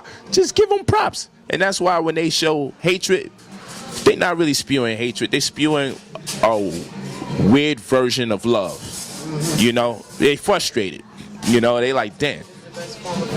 You feel me? That's so let me ask you this now. Can you update us on your movie, brother? Have the movie project stopped? Are you still in working process with that? Oh, yeah. I got a nice project that won't be developing until 2019. Oh, coming out 2019. They still doing the casting for it. Powerful. We also have some reality TV that's going to be popping on. Vicky and I are going to be on one in particular. It's pretty obvious, but you'll find out when you see it go down. But it's going to be dope. We got great chemistry. I think we're very entertaining if you put a camera on us and see how we interact with each other day to day. All right, let me smooth through. So it's going to be cool. Your name, Polight. I heard you mention this before, but I want you to do it again because you got new people. And the people want to know, what does Polight means? I know it's an acronym for Yes. what? What does Polight mean? It's an acronym for pride, optimism, love, integrity, gallant, honesty, and trust. By gallant means unites the females. How did you come up with that name? I wanted a positive frequency. I was known as Cavity because I shot someone in their face. So I put a hole in their mouth, so to speak. So that's how I got the name Cavity. Right. And I don't want to come into consciousness as Cavity. Yo, how you got that name? You know what I'm saying? So Polight was also a name that they gave me in the hood, because despite how much gang banging or whatever I was involved with, I was always very, very courteous. I give you a shirt off my back. If I went shopping and I bought $3,000 worth of clothes for myself or $4,000 worth of clothes for myself, I also bought it for my mans. And they would be like, yo, Polight would not go out with his friends if his friends didn't have the same type of level on. If they ain't level up, I wouldn't go, and that's a fact. Because what would happen is this. You know, I was young, so I was the only one pushing the CLK. I was 16 years old. I had my own house, 3-family house, pushing the CLK, no license, nothing. Anyone that lived in my hood in the 90s, Rutland Road, whatever, they'd tell you I was iceberged out head to toe. Never got to make up none of this. But I was hustling hard. And I had people working for me. So now, what happens is, I would hang out with one of my mans in them, and you know what the sisters would do? Yeah, why you dressed like that? You know, women was hard back then. They was grimy. So they be like, yo, how he wearing this and your man wearing that? They do stuff like that. So I'm like, yo, you know what?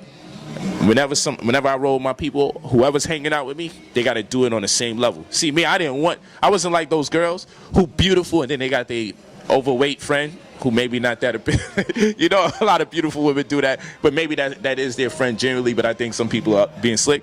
But as far as I'm concerned, I'm like, yo, I don't want my mans and them lacking when I go somewhere. I want them on a level because I felt it showed a sign of strength and leadership. Like, I don't want to hang out with people and they like, yo, this is your team, but your team hurting, but you the only one making bread. So my whole team had to have. And if we were stepping out, I wasn't stepping out unless they had. So if I bought a whole bunch of nice stuff for me, I bought it for them if they ain't have it. And they was calling me Polight for stuff like that. And I ain't like it because I thought they was kind of ridiculing me. Or I like carry the bags for an old lady across the street. And they're like, yo, how this dude be getting locked up, but he go out his way to do things like that? So I was a paradox. So they used to call me Paradox as well. So it was Paradox, Polight, and Cavity. Polight stuck on me. I kind of like Paradox though. I liked it more than I like Paradox more than Polight actually. But Polight stuck on me. And then when I got conscious, people kept saying Brother Polight, and I'm like, brother. Like, why are they putting brother before Polight? And that stuck. Like, just like you said, Sister Victoria, there's going to be people who literally every time they see it, hey, Sister Victoria, and it sticks. You know what I'm saying? Now I'm Sister Victoria. Now she's doing shows. Everybody, Sister Victoria. It won't be Victoria Lamar. It'll be Sister Victoria. Yeah, it sounds like an older woman, right? And so when they was calling me Brother Polight, I'm like, yo, this shit's trash. Like, I don't want to be called Brother Polight. But now it's stuck on me. And now I like it because, you know, brother is the first thing you think when you have to say my name. I really like that for the power of words and the invocation thereof. So I'm like, you know what, this is dope. When I got more conscious, I'm like, that's kind of cool how that happened. But I ain't create none of these names. I didn't like Polight. I didn't like when brother was prefixed to Polight, you know, but I damn sure didn't want to be called Cavity no more. You know, so that's how I got that name. Pride, optimism, love, integrity, gallant, honesty, and trust. I wind up attributing different meanings to it because I wanted to think this when someone says my name so I could respond to that, you know, because I was negative and I wanted to become a better person. So I said, whenever someone calls me this, I want to think of pride, optimism, love, integrity, gallant, honesty, and trust. I was working on rebuilding myself. So in my introspection, I was like, yo, I got to make sure when someone calls me something, something resonates. Like if your name is Sakhmet and Sakhmet means powerful, right, or power, then if you are aware of what your name means, every time people call you that, they're calling you powerful. So I believe that will push you further in life than to have a name and you don't know what it means. You know what I'm saying? So like you have Sa-Netta. So whenever someone says Sa-Netta, then you know you invoking great principles, you know, that allude to protection and royalty and grace and just principles that's responsible for dictating our paths in this universe. That's a whole lot more better than to not know what your name means and people just call it. So even if my oppressor or someone who hates me talks about me, you know, I can't stand Brother Polight. Well, I'm still your brother, ain't I? You know what I'm saying? That's how that go. All right, my brother. I know you started out as a Dr. York follower. What is your theology now? What do you study? What do you practice? And what do you do now? Well, I want to say first and foremost, salute to the big homie. He taught me a whole lot. You know, and what people got to realize, I can't discriminate amongst knowledge. If someone imparted wisdom to me, that is what it is. Whether he's guilty or not, that remains to be seen. There's a lot of speculation as to if he did or he didn't. But people expect me to condemn somebody that helped me grow on my path. It's his books that woke me up. I can never change that. I always tell people, I don't know if you want me to lie and say that his books didn't change my path to be a better person. It did. I read his mind book, Your Potential, Jesus Found in Egypt, Let's Set the Record Straight, and Sacred Wisdom of Tahuti. First 5 books I started reading along my new path. And it worked. Yes. So, you know, salute to that man. He gave me a lot of love, wrote me every birthday, even embraced me upon getting into a relationship with one of his children. And I mean, he played an integral role in me coming into my own and finding my path. Right now, I'm New Covenant.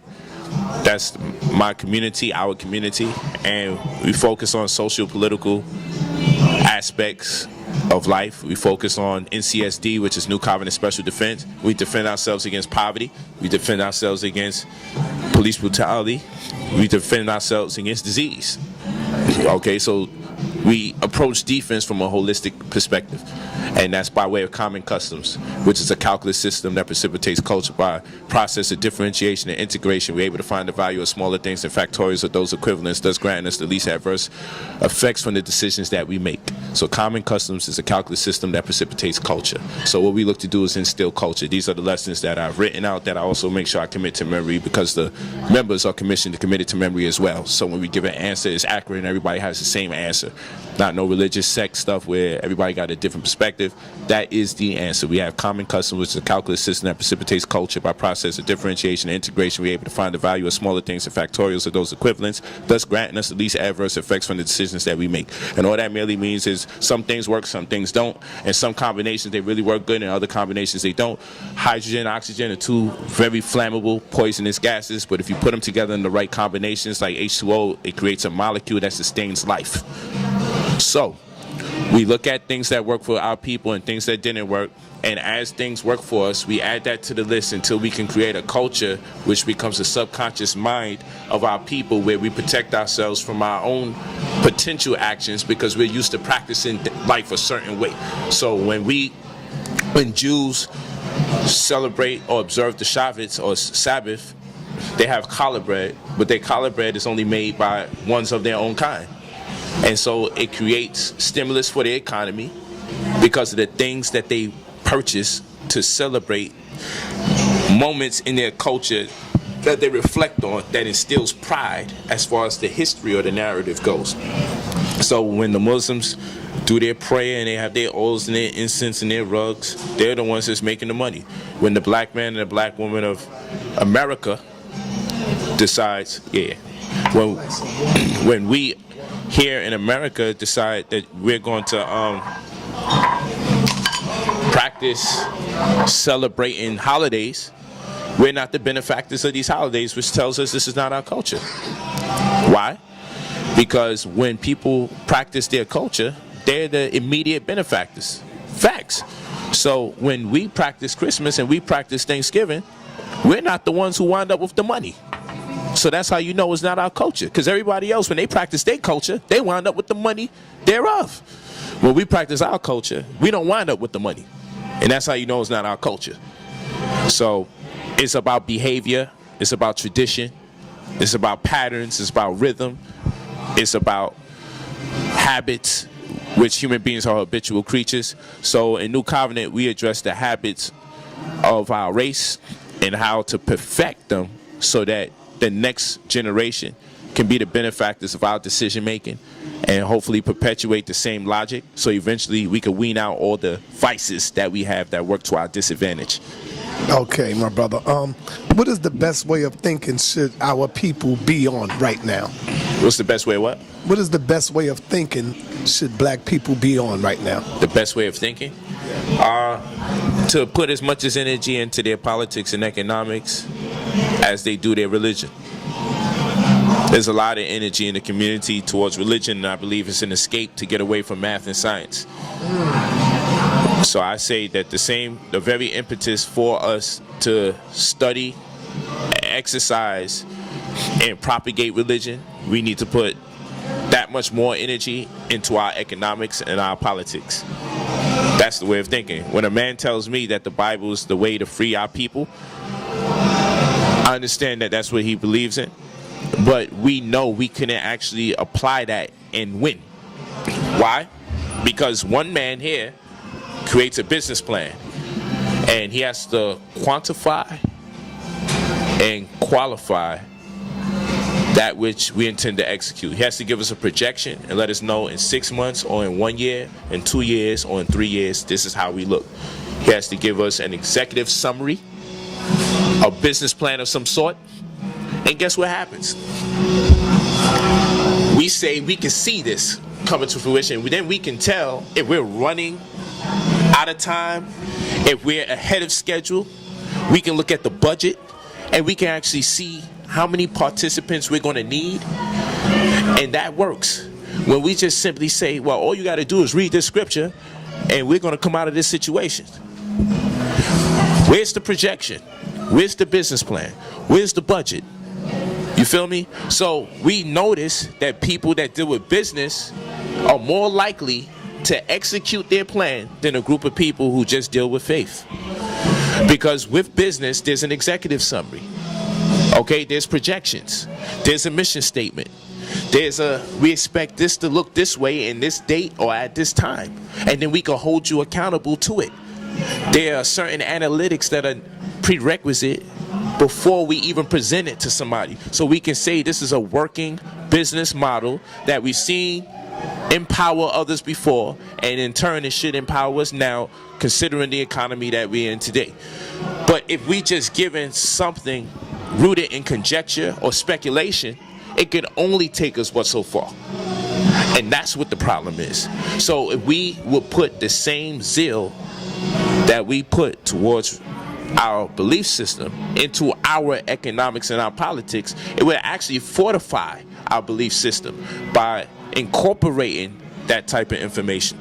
So I'm not asking people to drop their religion. I'm saying incorporate your politics and your economics, and don't super saturate your thinking in just one, and in being so linear in your approach towards how we're going to liberate our people. You won't effectively be able to mobilize us because you're not using the tools and the resources that are requisite to mobilization. We need more than faith to mobilize. It's a fact. All right, my brother. Since Dr. Sebi passed away, a lot of people thought you were going to be the one to take over the movement. What happened to that? Have you ever felt any pressure into taking over what Dr. Sebi has, have you ever thought about finishing off what Dr. Sebi have started, brother? Okay. You can say that for me. Yeah, I get that a lot. And I don't know how I wind up always in the center of these types of controversies. But I love Dr. Sebi. And like I said, I have a vision of how I want to approach activism. And I'm very excited about it. But I got to approach it at a point where I have enough resources to fight back in ways where the community as a collective will not, because they don't know how to. We're not organized. There's no protocol. The people that's coming up and saying that they're leaders, ask them who appointed them to leadership. Ask them whose organization have they ever joined and someone assigned them to a task or even sat them down and told them be quiet. I could take you to my path and say, I know you can take people to your path and say, I've been silenced. I've been sat down. I've joined. I put on a uniform. I was commissioned to go to this state or to that state or the other. You come from an organizational base. I come from an organizational base. Two are some of the most powerful organizations that ever exist in America, in the world, in the black community as far as that is concerned. We know what it is to be told, don't do this, don't say that. We're this. Look, you going out here, you're going to lead the charge for that. Look, you're in charge of this. Why did that happen, brother? Come on, brother. You know better than that. We had to get scolded. We had to be reprimanded. We couldn't be without reproach. Okay? We don't go without reproach. All right? But the new leaders today, they gave themselves their names. They create these channels and they just teach, but they are not refined in their communication because they've never been under someone else's jurisdiction. They've never been molded to have an older black man tell them how to move, okay, or older sister for that matter. We had older leaders tell us what to do, how to do it, when to do it, and sometimes we didn't like it. But did we drop out the community crying? Did we make slanderous videos about our leader that told us to be quiet? You can't talk no more? No, you know what we did? We had to man up and say, I'm sorry. And sometimes we were told to be quiet at an indefinite time. It's discipline to be able to be told what to do, when to do, and how to do it, because it's preparing you for leadership, because you're going to have to do it to somebody else one day. But you can't tell these brothers what to do and what not to do. And they think you hating when you pulling them by the shirt. Brother, you cursing too much. Brother, you doing that in front of the children and the family. You got to stop that, brother. No, and you know what's crazy? When you got other people condoning that behavior. Look, we looking to make you better. We're not hating on you. We want you to be better. We want to make sure that if you do succeed and you get enough attention, or you get that Brother Polight attention and you wind up being on The Breakfast Club and Vlad TV and everything, you don't misrepresent our whole race. When you get on that Brother Polight attention, when you on CNN and Fox 5 and they looking to trip you up to sound like you a terrorist, you sharp enough to know how to communicate. You feel what I'm saying? Like, this is what we prepare you for. When I do those debates made me more refined in my deliberations so I could be sharper. So by the time I was on Fox 5 and CNN, it was nothing, because I've been challenged so much times dealing with sign of the TV. It was nothing. I mean, it's a walk in the park. Y'all not going to trick me with that. I think too quick because I had to been forced to think quick. Because we doing live streams and people questioning and challenging me. They did their research and they know what they wanted to ask me. I didn't even know they was coming. Yeah, so Brother Polight, I want to ask you something. You said this the other day about, I'm like, yo, and I got to think quick because I'm on live. I could choke. And it could be that I'm not really who I say I was as far as research is concerned. So you see, a lot of people took it wrong. When we was just like, look, we just want better for you. We want you to speak better because you're going to represent our race. And even though it ain't fair, one person represents a whole community, that's how they do us. If you mess up in front of that camera, all of us look bad. And it speaks to the whole community. So we got to make sure when you deliver on our behalf. We only want the best for you. But these young brothers so damn emotional, you can't tell them nothing. Right. You know, they think everybody hating on them. You feel me? And they think someone just trying to take their position. And because people that's following them don't tell them to do better either, they just out there with no discipline, with no elder, with no teachers. I can take you to several of the best teachers ever, and I was under them. I can say, look, you know, I did classes with Ashwar Kwesi. Did classes with Dr. Phil Valentine. I did classes with Dr. Layla Africa. I did classes with Dr. Sabi, who don't do classes with nobody. He don't do lectures with nobody. He did lectures with me. You look on any DVDs, the only time you see Dr. Sabi do a lecture with another black man, it's myself. You feel what I'm saying? You do something with Delbert too? I did classes with Dr. Delbert Blair, Lester Lovins. You feel what I'm saying? I did. Yo, if you go in the conscious community, you ask, name a brother who's did lectures with all these people. I'll be the only one. I'm the only one who can actually say that I did these classes with all these people. And all them grandmaster teachers. All those grandmaster teachers. And Dr. Ben, who was the last one to be able to build with him, and who did Dr. Ben commission to continue his mission on camera and continue to go to Egypt? He commissioned me. No matter what people say or do, that's on video. I'm the last one to talk to Dr. Ben before he died. And to get that commission from him immediately. What else do I need to do in this community to show you who I am? All right, let me go because I don't want my light to go dead on me. You already. Now. Here we go. Let's try to go through some of this a little faster. Man, you lit today, man. You making sure. Even though I know. Yeah, I'm trying to get as much as I can. This is gonna be 2-3 parts, huh? Yeah. Let me see. Can you break down how does you look at life? How does life start? According to your understanding, can you break down some of that? Let's give us some science here, brother. Let's deal with some of the STEM process here. Okay. Well, life starts with the heart. And if you go into ancient Egypt, you see the word for heart is ib, and it literally means intellect, or it means mind. So the heart was the mind, so it was weighed against the feather. The feather was Ma'at's feather. The feather can represent static electricity. You move a feather back and forth, it generates static. The heart represents magnetism. So now you got magnetism weighed against static electricity or magnetism weighed against electricity on a scale of the Hall's Ma'at, which is the judgment hall when one purportedly dies. So where have we seen magnetism and electricity? Well, we know that they was great scientists and they was aware of so many things that they don't get the credit for, because we learned later on in science that magnetism is never not accompanied by electricity. Anywhere there's electricity, there's magnetism, and anywhere there's magnetism, there's electricity.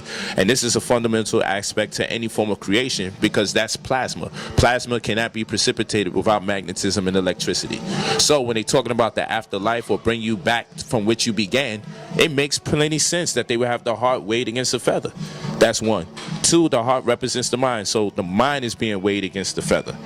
So we talking about the burden of one's thoughts or the burden of one's intellect. Three, the heart is made up of 40,000 neurons. And now we've learned, and you can look this up, that memories are stored in the heart. And the heart is connected to the brain by way of a thick network of nerves called the vagus nervous system. The heart is connected to the brain. So the heart, at the heart's decree, the brain follows and then learns to, or gets told what to do thereafter. This is why our ancient ancestors in Egypt used to pull the brain out from the canal or the Nile, which was the nose, out the nose and throw it away. Okay? They discarded it. But the heart they kept. They're like, we're going to leave this heart where it's at, because they're going to need this for the afterlife. Because we also learned that even when a person dies, the heart is still working. But it's not pumping. But the electromagnetivity of the heart heightens upon a person's death. And then we notice something starts to devalue, which means when they weigh a person after they die, they realize there's a significant loss in weight. And that's actually consciousness. And that's why your consciousness was weighed against a feather in ancient Egypt in the halls of Ma'at. It actually has a weight. Thoughts have a weight, shape, size, color, vibration. These are all facts. So the heart has 40,000 neurons, right? And it's the first organ that's created when you're born. So consciousness is born when you're born. And the heart is also where hormones are produced, like cortisol. And it's interesting because when cortisol is produced, these are stress hormones that impedes on one's ability to remember or to evaluate, think, or make rational decisions when cortisol is produced. That all takes place in the heart, which makes sense. Okay? So when the ancestors said the heart is the seat of consciousness, the heart is the seat of consciousness, the heart is the mind, makes a whole lot of sense. And then we're looking at the heart being 5,000 times more electric than the brain. If there's any discrepancy now we can really say we got to take this in consideration. The heart is 5,000 times more electric than the brain, which means the brain is getting its power from the heart. You feel me? So are you thinking with your brain or are you thinking with your heart? Then the heart isn't broken up into spheres. You feel me? So you have the left and the right hemisphere of the brain. But the heart deals with unity. You feel what I'm saying? Where you're not divided. Where it's not ambiguous when it comes to thought. So we need to consider all those things when it comes to consciousness, when it comes to thinking, when it comes to intellect. And now we have to learn how to manipulate the contractions of the heart so we can produce fractal waves that are recursive, which means waves that both add and multiply. That's what we mean by recursive. And not to digress and get into all the mathematics, but all that merely means is when the heart contracts properly, it produces the shape of the heart that we learned about when we were children drawing hearts, because the heart don't look like that shape. But when the heart contracts or collapses on itself properly, it forms what they call the Mandelbrot wave. That comes from recursive waves that both add and multiply when the heart collapses on itself. And this happens, when this happens, the DNA, so long as it still has its elasticity, the DNA goes into a retrogradation and forms a phase conjugating mirror, whereby the light that exists in the universe can be refracted back and forth. So it's a form of communication to the heavens, because those people that are praying, they say that they pray on account to the fact that they're using words. But even in the word in Hebrew, the word for prayer in Hebrew literally means telepathy, or to be able to communicate from one mind to the next. To speak, to pray, the universe is a vacuum, so there's no air outside. In order for speech to be proposed, air has to collapse upon itself for speech to manifest. So since space is a vacuum, Their speech can only go as far as Earth is. So we only can transmit frequencies in the form of thoughts. So they have to be modulated. So frequencies have to be modulated. Hence the term FM, like FM station, frequency modulation. So we modulate frequencies that can go and that can communicate and connect with whatever, but not words. So a big part of prayer was intention, not the words. Your intention has to be there. So like if you called your mother and you say, Mom, Mom, Mom, or you say, Mommy, and she comes and you say, yeah, I'm hungry. And she goes, why the hell you call me like that? I thought something happened. So that's the way prayer works. When you emphatically want something, the frequency is encoded and it goes further. And so in the universe, if you throw, the universe can be likened to, and thoughts in the universe can be likened to you throwing a rock in the water, and when the rock hits upon its source of impact, there's a bunch of circles that oscillate outward. But what most people don't realize, if they look long enough, the waves come right back to its source of impact. And that's how our thoughts are. How emphatically you want change in your life and you think about change, the more you want it, it's just like saying Mom or Mommy. The more you want what you conceive, the quicker the response comes back. You feel what I'm saying? And that's how the consciousness of the heart is, because your heart contracts differently when you're truly in want or you desire a certain thing in particular. When you truly say, I need this to come about, your heart contracts in ways where it causes the DNA to produce frequencies that get thrusted out there. And then it comes back, because whatever's in you exists outside of you. You're part of the universe.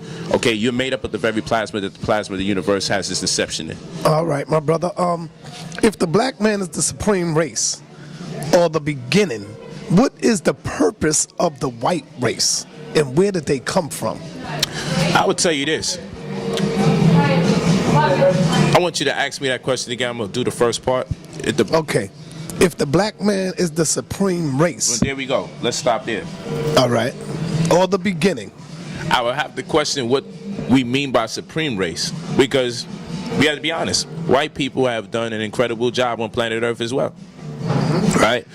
I don't know if we're supreme in all things. No, the black man's supreme in all things. Well, we got our ass kicked by white folks as far as slavery's concerned, so I don't know. We good at everything. Looking at on YouTube, how can we say we the supreme race? Facts. That's what I'm looking at right now. Facts. I mean, at some point, supremacy has to kick in. It ain't kicking yet. Right. So, I know we're great. I know we filled with potential, and I know if we were to make analogies as far as vehicles are concerned, the vehicle of the black body, for the most part, makes us privy to certain advantages as far as living on planet Earth. But I've come to terms in my maturity to realize that every race has their gifts and they contribute to society at large in capacities that contrast to other races. It's just true.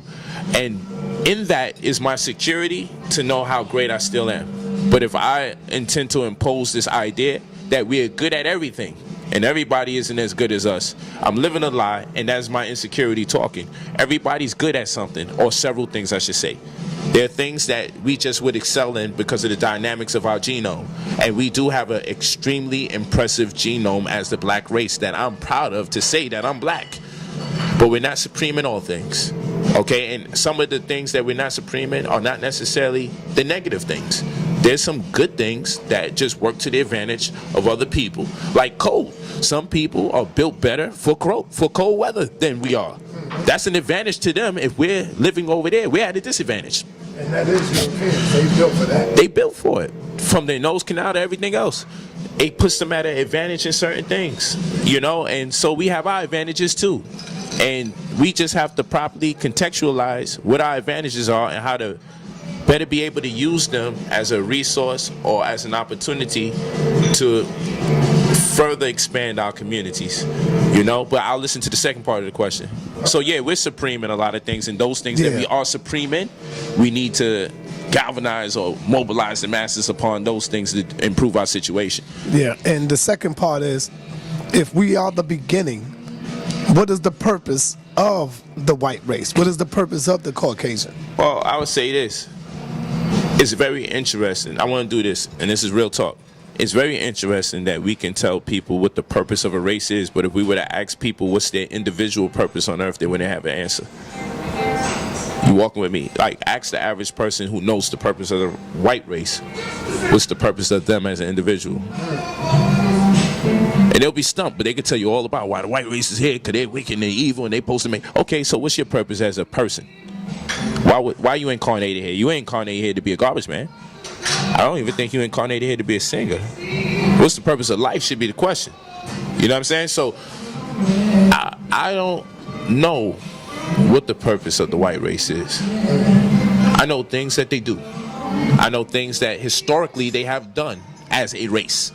Okay? They've contributed greatly to society, and they've also contributed to a lot of destruction of many communities world over, including their own.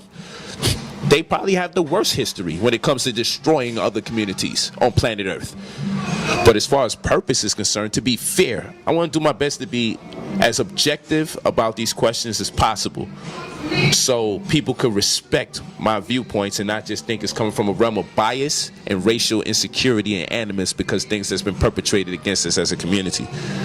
So to be fairly honest, I don't know if I can tell you what the purpose of the white race is in retrospect to us as a black race. That's a good answer. You feel me? I can tell you my purpose and how it will evolve from one year to the next as I grow into more as I grow into more knowledge. You know, conscious to know, science is to know. You know what I'm saying? So I'm in a space these days where I want to be able to expound more on my purpose than someone else's. And I believe most of us, especially in the black conscious community, we have more answers for what the white race purpose is than our own individually. And that scares me. Now check this out. If I would have asked the Hebrew Israelite that question, he would have said, well, his purpose is to create bloodshed and mischief and wickedness all over the planet and to deceive. And then I would ask him the question to follow up. So are you saying that black people don't do that already? Facts. Mexicans don't do that? Facts. All other races, none of them do that. And is he employed by white people? Yeah. Go ahead. The same weak, wicked white man? Is your children going to his same school system? Mm-hmm. And I'm going to tell you this, my brother. I've had so many positive interactions with non-black people as of the last 2 years. I had to reshape my thinking. I'm very proud to be of our community. I'm very proud to be melanated. If we use the word black, I'm down with that too. I'm very proud to say I'm part of this race. With this comes a lot of pride, a lot of history, a lot of integrity, a lot of love. I know where our inception is. Our inception is in kings and empresses and so forth and so on, right? But at the same rate, everybody in the black race don't come from a king and queen.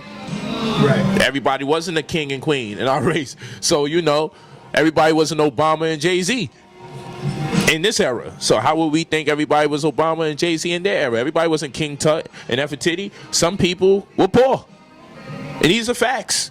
Some people were criminals, and these are facts. Every time we sell this story about who we was, yes, some of us were very great, and a lot of us, most of us, were not in society. Right. These are facts. You feel me? These are facts. Well, let me hit you with another Some of fact. us have poverty genes. Some of us have genes that say, man, I know I'm royal. You see it in our behavior. When you see children, you can look at some children and say, man, that child, be damned if they not royal. They feel entitled to this, that, and the other. It's in their temperament, their attitude. You say, yo, you look at this little girl, she a boss. Then you look at other children, and they don't respond to the world like that. Right. Check this out. It's in the DNA. There is a study. There is a new study out that says the black man IQ is inferior to the white race, saying his brain is bigger, so they are smarter. Your thoughts? But first of all, it's about the intelligent quotient, right? And so the question would be, is love a form of intelligence? And is there any form of a barometer that we can use to measure love? Because love is a part of IQ. Love should be a part of IQ. The ability to love, the ability to conduct selfless acts of love is very important. And if that's not incorporated into IQ, then we have to reevaluate that, because you couldn't have a high IQ to go around massively murdering everybody and accepting it as a child, seeing your mother and father hanging people and lynching people and cutting people. You know, how low is your IQ to accept that in humanity? And to know for countless generations, people just were in acceptance of it. So that's one. But that's not to suggest that there aren't intelligent white people either. I want to be very objective about what I'm saying. Furthermore, you have to consider what has taken place with us historically. You have genes in your body that respond to tones, one of which being the ASPM gene. And what happens is you have genes in your body that if you spoke in your original tongues, presumably tonal language, then your brain would grow based on the tones that you're using. You have appendix, you have tonsils. You have an appendix, you have tonsils, and you have a mouth palate that's corrugated, which means it's designed to contract and expand upon you speaking in tones. And when you speak in tones, hormones are produced and neurons are commissioned to create opportunities for the expansion of one's mind. The question is not how big a person's brain is, but how much of that brain do they actually use. First of all, you know, your brain can be hydrocephalic. You have a huge cranium and everything. How much of the brain are you actually using? So when we take away our opportunity to speak in tonal languages, or when our opportunity to speak in tones was taken away, it devastated us mentally. So if you go to the London Missionary Society in about the 1600s, you'll find that they de-emphasized the tones in the language. So the word sugar, you don't see the SH in the word sugar, but you know there had to have been a presence of the SH, because SH was a letter. You have the word like Michael, which should be Mikhail, but it's pronounced Michael. CH is pronounced with a K. Do you think they just made up that? No. It used to have the hut sound, like you will find in ancient Phoenician, not Hebrew. There's no such thing. So in ancient Phoenician, you will find hut, which would then make Michael Mikhail, right? And then you have the Q sound, which they made equal to the K. Q is and K is k. And when you use these different tones, your body starts activating and creating opportunities for you to grow mentally or grow in the brain. You actually have genes that respond to those tones, that you wouldn't be able to use certain parts of your brain unless you speak in tones. So what they did, the GH in the word light should be light, because GH used to be one letter. If you go to ancient Phoenician as an example, it's designed as a double helix of the DNA. And babies normally come out with that sound. That's one letter. That's a sound. But they de-emphasized the language, so now light is silent. The GH in light is silent. You think they created that? No, they changed the language, and now you're just looking at remnants of things that existed, but we don't really question enough. Yo, how come GH don't make a sound? How come CH sounds like a K? How come Q and K sound the same way? Do you think someone created a language that they said we're gonna make two letters sound the same way? What's the sense of making two letters sound the same way? That makes no sense. So they de-emphasized the language, the London Missionary Society, and in turn it offset the ability for the brain to grow and speak in tonal languages, which is why you see our cranium is shaped differently as African Americans that don't speak in tones from other people and other cultures that do speak in tones. When you look at the African's cranium and you look at ours, because we don't use the when we don't use these types of sounds, what we come to terms with is, you know what? They de-emphasize the language, so now the cranium is not going to have to make accommodations for brain growth because the body doesn't have to respond to the tones. So they'll tell you that you don't need your tonsils and your appendix. You could just get them removed. Yeah, you can just get them removed because you don't use them for vibratory reasons. And just like your mouth palate is too hard, it's supposed to be able to contract and expand your mouth palate because you're supposed to use it. If you use the sound or you're going to feel it at the top of your mouth right here. Automatically, if you use any of these sounds, you're going to need this. If you don't use those sounds, you don't need it. That's why it's corrugated. It's corrugated just like a vagina would be corrugated. It's designed for contraction and expansion, but it's too hard because you don't use it no more. So it's like calcified for the most part. Okay, so your pineal gland gets activated when you use tones. Your brain grows when you speak in tones. You have literal genes that, upon stimulus from speaking in tones, make accommodations for brain growth. So a big part of the plan, what was one of the number one things that took place or that was requisite to slavery? We got to take away your language. The second they took away your language, they took part of our spirituality away, because the ability to transmit thoughts from one mind to the next is predicated upon speaking in tones. And there are things that exist in our culture that are described in our language that cannot be described in other languages, no matter how much we attempt to communicate it. So that's why you look all over the world, like when you look at Haitians as an example, there's a conspiracy to destroy people who have their own language and culture and sense of direction, because with that comes no fear. When the people have their own culture and they speak in their own language, they'll go to war and lose their damn life, because you can't compromise them, because their concept of life after death hasn't been given to them through false indoctrination for the most part. So if a people are not afraid to die because they deeply into their culture, how can you sway them to compromise their integrity? So when the people are not afraid to die, they're like, well, you know what? We'll die before we allow you to do whatever you want to do when you come here. We got to get rid of those kind of people, because then when they get W's, when they win, they're going to encourage other people around the world when this oppressive force comes. Oh, yo, look at what the Haitians did. So what they got to do is constantly stay on their damn backs. And I do believe, and this is conspiracy theory, so let me say this. I do believe that weather patterns have been abused. I do believe weather patterns have been manipulated to destroy certain communities such as Haiti. Yeah. I do believe that, but I could be wrong. No. I just believe that, just based on the timing and certain instances and circumstances, that these things just kind of happen ridiculously and massively to the convenience of some nations as opposed to others. All right. So many people, my brother Polight, is jumping on the bandwagon of the flat Earth theory. Is there any knowledge that you can give us to prove that the Earth is not flat? Yes, well, we need to do that at a different session, because we've been going in for hours. The last question.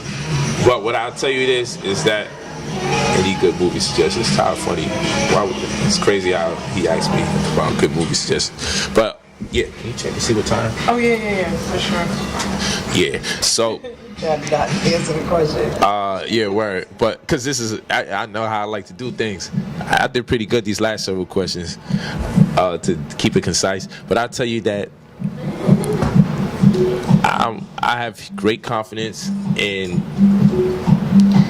the holographic universe, and so the DNA is actually a projector. So it works alongside our conceptions, the way our heart beats, which is called time cell perception. You know, based on how fast or slow your heart's beating, it alters your perception of the world. So what we have to realize is we're looking at Earth from the perception or from the perspective of a people that are in control, who may not be able to consider things from a certain point of view that we have. And I know that sounds weird, so let me give you a quick example. The eyes are connected to the brain. This is an absolute fact.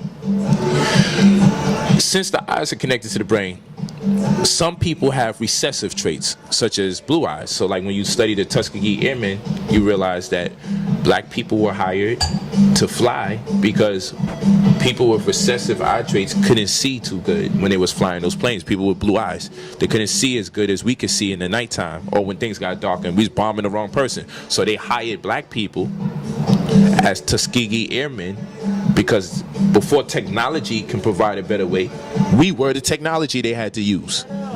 So now watch this. Our eyes are connected to our brain. This is a fact. You cut the cranium, you cut the skull, you won't see that. Now imagine if your eyes is connected to your brain, and therefore, if your eyes are connected to your brain, this is where the deep part comes in. If you have recessive eye traits, your perception of the world is subject to your recession, or your recessive traits, I should say. Think about it. If I have recessive traits and my eyes are connected to the brain, I got blue eyes, and it compromises the integrity of my ability to perceive. If my eyes are part of the brain, and we do know we accredit the brain for evaluation, thinking, rational, and perception, then imagine how compromised my perception of the world may be because my eyes are recessive. That's what I want y'all to focus on. Okay? Just consider that. What's this, Facebook? No, my son at the studios. This is YouTube? Live. Shout out. Live, baby, we live. We live, baby. We live. Peter Piper picked it. You be watching that stuff? Yo, you got to see it. That is the man with the plan. I'm gonna show you. It's gonna make you laugh, man. These brothers are wild, man. They do some wild dancing anywhere, at any time. But I'm with Sister Victoria and his brother Polight, and we just here building. But I wanted to just impart that wisdom to you, that the maps, the shapes, the perception of the world is coming from a people whose eyes are connected to their brain and they have recessive traits. So we can't always trust the evaluations of people who may be hindered genetically in their findings. So sometimes they may not necessarily intend to mislead us, but their perception may be misleading because they are not designed genetically to perceive in the same capacity as us. Okay, so consider that. And again, I say this is a holographic universe. And we understand now, because of physics, or I should say metaphysics, and by metaphysics we mean anything that transcends the convention of classical physics, we understand that there are waves of potential, and that light behaves differently when it's observed than when it's not observed. And once we understand light, and I know that sounds weird, light behaves differently upon observation as opposed to when observation takes place. Okay? And that understanding would then make us remedy this flat earth versus circular earth controversy, because now we know our perception is based on light in the first place. And if light isn't honest to us, then how can we have a conversation about if the earth is flat or round? Because we know we're dealing with waves of potential.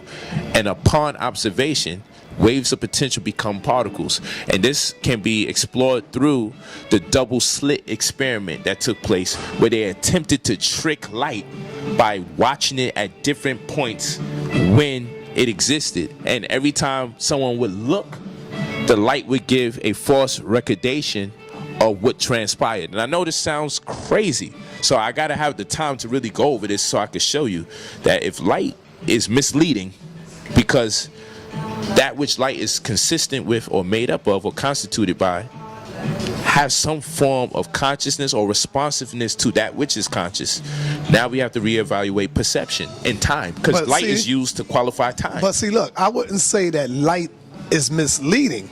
I would say you, and the way you perceive it, have become misled because you don't understand it. So I would say you are the one, not you personally, but I'm saying I would say you're the one that's misleading it because you are accepting it wrong. You see what I'm saying? The light is doing what it's supposed to do. I agree. The light is right. It's part of a program. Right, there you go. And that's why I say that this is a simulation, and why many people have come to terms with idealism, right? And so we have to go into that. We have to explore it. I don't want to consume too much more time. I know we've been doing this for about 2 hours. Yeah, that's what y'all don't know. We've been here for 2 hours. But real quick, in closing, okay, for the people, even though we dealt with some of this. Yeah, first, but I don't confide in the flat earth. I don't confide in it, but I appreciate the data that comes from that study. It creates great conversation, and there's a lot of facts to it. But I feel we have to weigh the facts of both matters to realize the significance of the simulation. If we understand that this is a simulation, then we'll know why the earth comes off flat to some and not to others. It's because we're in a holographic universe. People gotta really understand what that means to represent when we say this is a hologram. It's a very sophisticated hologram, but a hologram nonetheless. We're in a holographic universe, and the DNA is a projector. These is facts. This is how we're able to envision. I'm gonna tell you, it's against the law of physics in the first place for us to even be able to sleep and see in color. People gotta understand, why is that even important? If you understand that you can see in color when you sleep, then you'll go against the flat earth. It's a fact. But Polight, you are always in the plane. Do you see any curvature?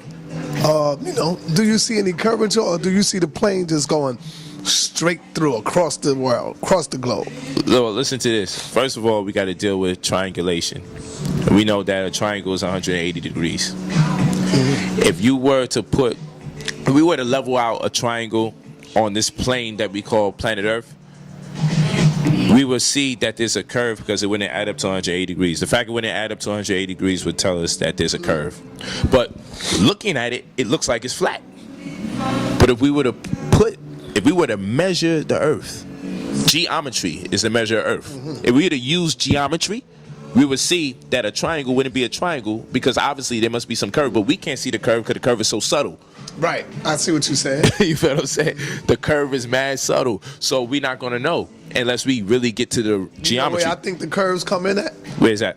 Like when people say, "Oh, I'm going uptown," or "Oh, something Facts. got to be going on," because you're going up in the curve, like you said, it's That's so a subtle. fact. It's subtle. As You don't going notice up, it. You don't notice it, but you're going up. It's a curve. That's a fact. But anyway, I know you got to go. You're going to get to that movie, but check this out. Let's get the people this last thing. I'm gonna ask the question first, but then I'm gonna give my input on it and let you finish it off. Yeah. What do you think most negative and the most mishaps that happen to the conscious community? Now, by me saying that, asking you that question, let me give you my take. What happened is, to me, what I'm thinking is that so many people had became a part of the conscious community without being brought in. You understand what I'm saying? Yeah. People was just giving people to us. Yeah. Telling people, oh, he's in the part of the conscious community. Oh, this is what they doing. Word. It's so many weirdos, Polight, that is amongst the people now that's giving us a real bad name. It's so many weirdos in the community. All they care about, like I said, is what I'm driving, what I'm wearing on my foot. How could another man be worried about what you got on, or the clothes you driving, or the car you driving, or the clothes you got on your ass? Why are we worrying about that, brother? So what are some of the most mishaps you would say happened to the conscious community? Less than, I would say, 5 years, tops. I think the worst thing that's happened to the conscious community is that YouTube gave us the opportunity to monetize the videos. Because now you have to be creative to garner or capture people's attention. And people are not that creative. But what we do know, Talk shit. what we do know is this. What we do know is this, and this is a whole fact. What we do know is that negativity, rumors, and conspiracies normally help us gain an advantage as far as media is concerned, because people are nosy when it comes to rumors and conspiracies and just anything negative. Like, that's just the way the world is right about now. People, it's negative. Oh, I heard this person did this, gossip. We into that. So what happens is people say to themselves, well, I got to get this money. This is a positive story, but who the hell needs that? That's not going to make me no money. Let's get this negativity going. And even if I have to embellish on what's really taking place, I'm going to do it anyway. Why? Because it's going to get me more hits, more clicks, then I can make more money. The worst part about being slandered is when you have to watch commercials. The low power came on. Yeah, the worst part. Doing battery safe. No problem. So the worst part about watching slanderous videos is seeing advertisements by white people, and these come from pro-black channels using YouTube to denigrate the character of black people. And you turn around, before I can even watch you slander me, I I gotta watch Huggies Pampers commercials, and you know what I'm saying? I gotta watch all these different white brands solicit the sale of their products, and you're getting paid to destroy your community. And don't even, they do know it, but they don't care. You feel me? So I think that's the worst part of the community. I think that's one of the major setbacks. For the time poor people in the black community got an opportunity to make money off of posting videos, rather than them commission themselves to be more creative, they took the opportunity to say, you know what, I'm just gonna come up with some slander, some rumors, and some gossip, get my views, and the hell with who lives I destroy, what movement I may hinder. I'm just gonna go out and do it this way. And I think that's a problem. You know, I think Bro, that's the major setback. You know, they got my daughter all on YouTube right now, brother. I believe you, but and I just look at it and come up with wickedness, man. Then you can look at the comments, and the people are saying, "Good video, good video." Good video. Yo, they sick. They got my daughter, they got my oldest daughter kissing me repeatedly on my cheek, and they turned it into he's having a sexual relationship with his child. Because she said, ain't my daddy the best daddy? My daddy's the best daddy. And she's kissing me on the cheek. Or I'm kissing her on the cheek. One of the two. And I'm reading the comments, and people are like, yeah, that sick bastard. And I'm like, yo, these people don't got children. What the hell is wrong with them? You know what I'm saying? I'm like, yo, you took a kiss on the cheek and made it something as corrupt and debaucherous as that? I'm like, yo, and it's monetized. I'm like, man, where I'm from, women and children are off. I never knew that that's what it was. Right. You feel me? I'm like, who attacks children and women when you mad at somebody? So I get it. It's the monetization, brother. We didn't have this much chaos until people was able to start making money off of those videos. I'm telling you, they be throwing those up, but they always got commercials in between them. That's the problem. It's poor people doing this. But see, that go back to the poor question. mentality. That go back to that question I asked you. Remember earlier when I said and that's the definition of selling out. To get paid to turn your back on your people. Remember where I said, well, we are the beginning, we are the what was that question about? Remember when I said something about the black man? Yes. Being the beginning and being the beginning or something like that. And you said, yes. Supreme. Yes. Dealing with Supreme. How can we be the Supreme? There's no when you supremacy look in at that. Ain't no, and you hear people saying black supremacy, black supremacy. What supreme is that? In tearing your own people down. It's nothing great. For views, man. For views and for clicks. Yeah, and you may get a little $400-$500 from it. I shouldn't have said that, because somebody will say, where I get $500 for that? Right. I shouldn't have said that. You don't even get that, bro. Not even that. It's sad, but they do it. Any little dollar. And the sad thing is they won't even admit, yo, you know what? I mean, I see you caught one of these guys on a secret recording. I see you caught somebody. Yeah, it's somebody that be always trolling us and going against us and showing all sorts of conspiracies. But he caught him saying that, I just do this to get views, and I really like y'all and all that. He caught him. He caught him. Good. He caught him and he posted it. Caught his ass. We knew it the whole time though. Right, we knew it. Just like a lot of them. We knew it, but I was just laughing like that inside of the funny as hell, man. He posted that joint. I was laughing very hard, man. But it was just confirmation that this is where it's at right now. People are doing this for attention. They're doing it obviously for money. Because I'm telling you, before AdSense, YouTube, monetization, we didn't have all this chaos. People be running out of material and they be like, you know what? Let me see if I just come up with some stuff for Polight. Running out of material, we got to boycott that House of Consciousness Awards. Like, they run out of creativity. They don't have content. And that's why I said sometimes you got to fall back so you could come back with new info. Teaching straight through, nonstop, consistently.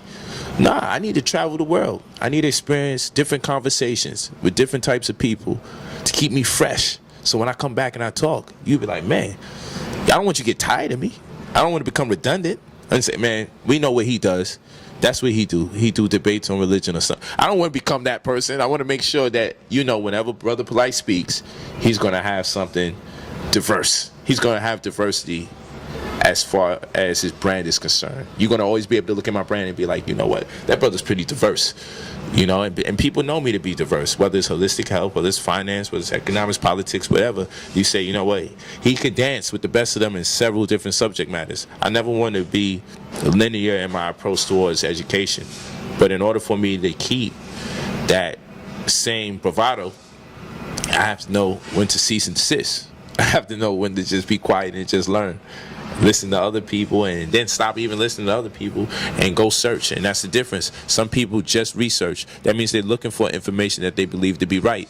So they research. They say, oh, you know, the white man's the devil. I'm looking for information that proves the white man's the devil. I search. So when I'm searching, I'm likely to come across that which I never conceived, because I'm not looking for what I think I know. I'm going out there for truth under the pretense I don't know. So they're searching, this researching. So listen, Victoria. Yes. I need you to be honest with us. Okay. You got to be honest with us. You're on live. Let's go. Are you sure? Are you sure you're not related to Yolanda Adams in any way? I'm not related. You sure you're not the related daughter to- of Yolanda Adams? I am sure I'm not the All right, daughter close of us out. Yolanda Adams. Close us out with something beautiful. Let us hear something. We're Let us actually going hear- to play a track for you. We're going to play something for y'all. No, I want to hear you sing. I'm not singing. We're Oh, gonna come play on. No, come on, Polite. Throw something in What we there. singing? Throw Oh my God, something what do in you there want with me to sing? Sonetta TV. Give me something. Sing something from me. Oh, man. Only song can give I'm not singing. Y'all crazy. Listen, this is my.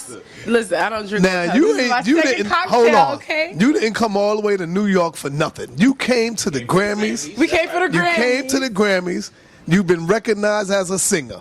Yo, Can you give I'm us an actress something? Too. Can I act? You can, Can no. I act on not singing? No, I want you to give me, I love the singing. Give us some singing. What should I sing? Any requests? Tell me. You know I'm always going to say Alicia Keys. Give us something. Go No, ahead. Alicia Keys. I could play the other songs. What do you know about Yolanda Adams songs? I don't know a lot of Yolanda Adams songs. Oh, man. Yolanda is awesome, man. You know what's crazy? Actually, my high school graduation, I sung a Yolanda Adams song. Which one was that? I don't remember it. I can't forget. I don't remember it. Give us something then. Give us one of your best. What should I say? Okay. I will love you anyway, even if you cannot stay. I think you are the one for me. That's what you got. Nah, Sounds like, nah, come on now, because you was getting ready to get this. That's all I come got. on, Polite, You man. said I could sing She just got to give you I something, gave boy. some. Come on, Polite, man. You teasing right now. That's right. Oh, Did y'all want to hear more? Mary J. yeah. Mary J. I just did. that quick. I will love you anyway, even if you cannot stay. I think you are the one for me. I hear me on here. Here is where you want to be. I just want to satisfy you, 'cause you're not mine and I can't deny it. Come on, give me the last one. Come on. Don't you hear me talking, baby? Come on, give it to me. I'm not. See, y'all not getting it. Y'all have to tune in on my stuff, okay? Let us Watch know out. what your My station stuff- is, where the people can find you at, sister. Everything is Victoria Lamore. It's VYKTORIA LAMORE. Facebook, Instagram is That's Vic. But that's it. It's Victoria Lamore. Everything. All is right. that. Nice meeting Hey. you, Queen. Thank you for coming through. Thanks for having Thank you, my me. brother Polite. Let me know. Ooh, ooh. You know what I'm saying? Close out, brother Polite. We out of here. Yeah. So that's dope, y'all. That's dope. I'm glad y'all love what she's doing. That's my artist. She's so dope. She's Now, so she dope. is a comedian, too. Yes, she is, and she's very funny. Not funny about her when she get angry, but other than that, and even that, she's actually funny if she's being recorded. But it's not funny about her being angry with me, I should say. But You lucky we on dance recording. here we go, the threats. I hope they heard that. She But looks nothing like Yolanda Adams. I agree, okay? I do Oh, not that's look just like hate. That's just Yolanda. She's a beautiful woman. How can somebody tell me Powerhouse. what I see in my mind? Right. there we go. He's like, not for y'all. sorry you're trying to hear that. But yeah, thank y'all so much for listening. We appreciate you all. thank you for those who saying she has a beautiful voice. Thank you. Crib, what's up, cuz? Much love to you too, Don. She's from man. Hollywood. I'm not from Hollywood. Victoria's from New York. See, they don't even know. I'm from New York, actually. What's up, family? Yeah. And you know, people always saying, you know, you love the camera and everything like that. She is always on camera. I'm an actress. I'm always in front of the She's camera. an actress and singer. So when they be like, "Yo, okay, Polight with sis," that she like being on the camera. Likes the light. No, that's what she does. That's her profession. She's always on the camera. So she's more photogenic and more I'm not camera shy. responsive. I'm not camera shy, so you know, I'm gonna be like this. People that try Pardon me, yeah. More receptive to the photos and the videos. That's what she does. But thank you, Brother Sonetta. I'm very excited about what you got coming up as far as the awards is concerned. Thank you for the time and the opportunity for you to come out here and check us out. I'm glad I got to connect with you. The last time I came to New York, I was tight. I didn't get to connect with you, but I had to stay in Brooklyn because I don't stay there long enough. I normally come to Harlem and y'all get all my time, and then Brooklyn be like, "Yo, what's up?" So I had to teach in the church and I had to connect with the homies to put forth a program to keep everybody positive, stop the violence and everything like that. And I'm just happy that I got to get a chance to come to Manhattan. You know, but yeah, I think we've come a long way, V. You know, like I said, we established this communion at the Mondrian in Los Angeles, and here we are 2 years later at the Mondrian in New York. Yeah. Coming for the Grammys.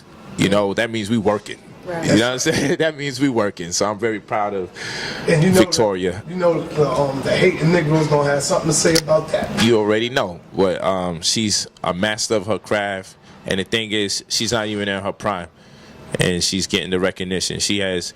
And I want you to post it, the views that she's getting, millions of views off her comedy and being an actress and everything. I mean, it's something very powerful that she could easily leverage into her music career. She's in movies. She finished one up recently that's out. Caleb, actually one of the movie premieres was in New York about 4 months ago. Caleb, a Living Miracle. So she's working. We working. You know, I'm enjoying managing because it's great to be able to contribute to someone's masterpiece. It's great to say, you know what, this is coming along real good, and to know maybe I may have had a hand in something. That's a real good feeling, man, because you know it's happening to a beautiful person. And who wouldn't want to be part of contributing to a beautiful person's destiny or agenda or future? It's been a great experience, and that's why I need to take a little time off to alienating or isolating myself and this conventional approach towards activism. And then there you go. He gets killed, he gets locked up, he gets slandered, the people turn against him. I'm like, man, I see where this going. With the fuck out of here. You know what I'm saying? I know what y'all do. I see this going. Y'all don't live in my world where you can see the tricks being played. You don't live in my world where you can see the websites being cloned and the Facebooks being cloned. And you don't live in my world where my family has to worry about all this. You don't live in my world where the death threats are always coming because I debated Hebrews, or I debated Muslims, or I debated Scientologists, or I debated Jews. Or after a while, I'm like, yo, I'm turning the whole world against me teaching this truth. Let me take a little break. And I banged. So a part of my spirit is like, yo, I want to be in it, but I'm also a father, and I got to think for my family as well. So I got to have balance. But I will be back banging. I can't front. That's right. It's in my soul. But as leaders, we got to know when to switch the gears. Powerful coming. Let them know. Oh yeah, they gonna hear about it. Yes, I definitely got something powerful coming. It's going to be huge. It's going to be team debates. Yeah. And Brother Polight will be involved. It sounds like the type of thing that's worthy of what I like to be part of. Yeah, we're not done with that Negro activity. Right. This sounds like something that I definitely have to be a part of, and I will be a part of, because it's going to be very scholarly, very professional, very mature, and we back on the map with it, man. I know y'all missed them debates, man. I'm coming back with it. You know what I'm saying? We're going to have some fun, man. We're going to have a lot of fun. So, yeah, man, you know, and as far as the website and the app, we'll be back up in another 2-3 days. You know, we just security purposes, making sure that my site can't be cloned again, making sure that I don't have no infiltration in my app. They cloned my website. Cloned it. You You feel me? Yo, I'm thinking I'm up. I was up, but someone else was up, and everything kept going to this. It wasn't my website. So it's constantly something, and I know what it is, but you know, our people, we like to talk about covert operatives, and then when something happens to somebody, no, it's their fault. So I get it. So I ain't tripping, but I just need a little break from the people sometime when all of that stuff be happening. Because I don't have to do this for bread. That's one thing for sure. And that's the blessing about it all. If I had to do this for bread, I'd be dead right now. So we good money, man. But yeah, the books and everything will be back available to you all. Just reach out to me, Brother Polight45@gmail.com if you're interested in mentorship or anything in that capacity. I'm here. Yeah. We out. We out. It was a great session. Thank you very much, brother. You know it, man. You're ready. We love y'all. Sign to the studio, sign to the TV. Let's get it. We did it. That was dope. Yay! You saw a good time? 11, 12. Yo, this was like 3 hours, y'all. Y'all missed a lot of it. But don't worry about it, because you know your brother gonna give it to you. If you're not a Patreon, Right on time. most of you will miss it. At the... So, if you're not a Patreon, most of you will miss it. This is exclusive shit. Well, It's all good.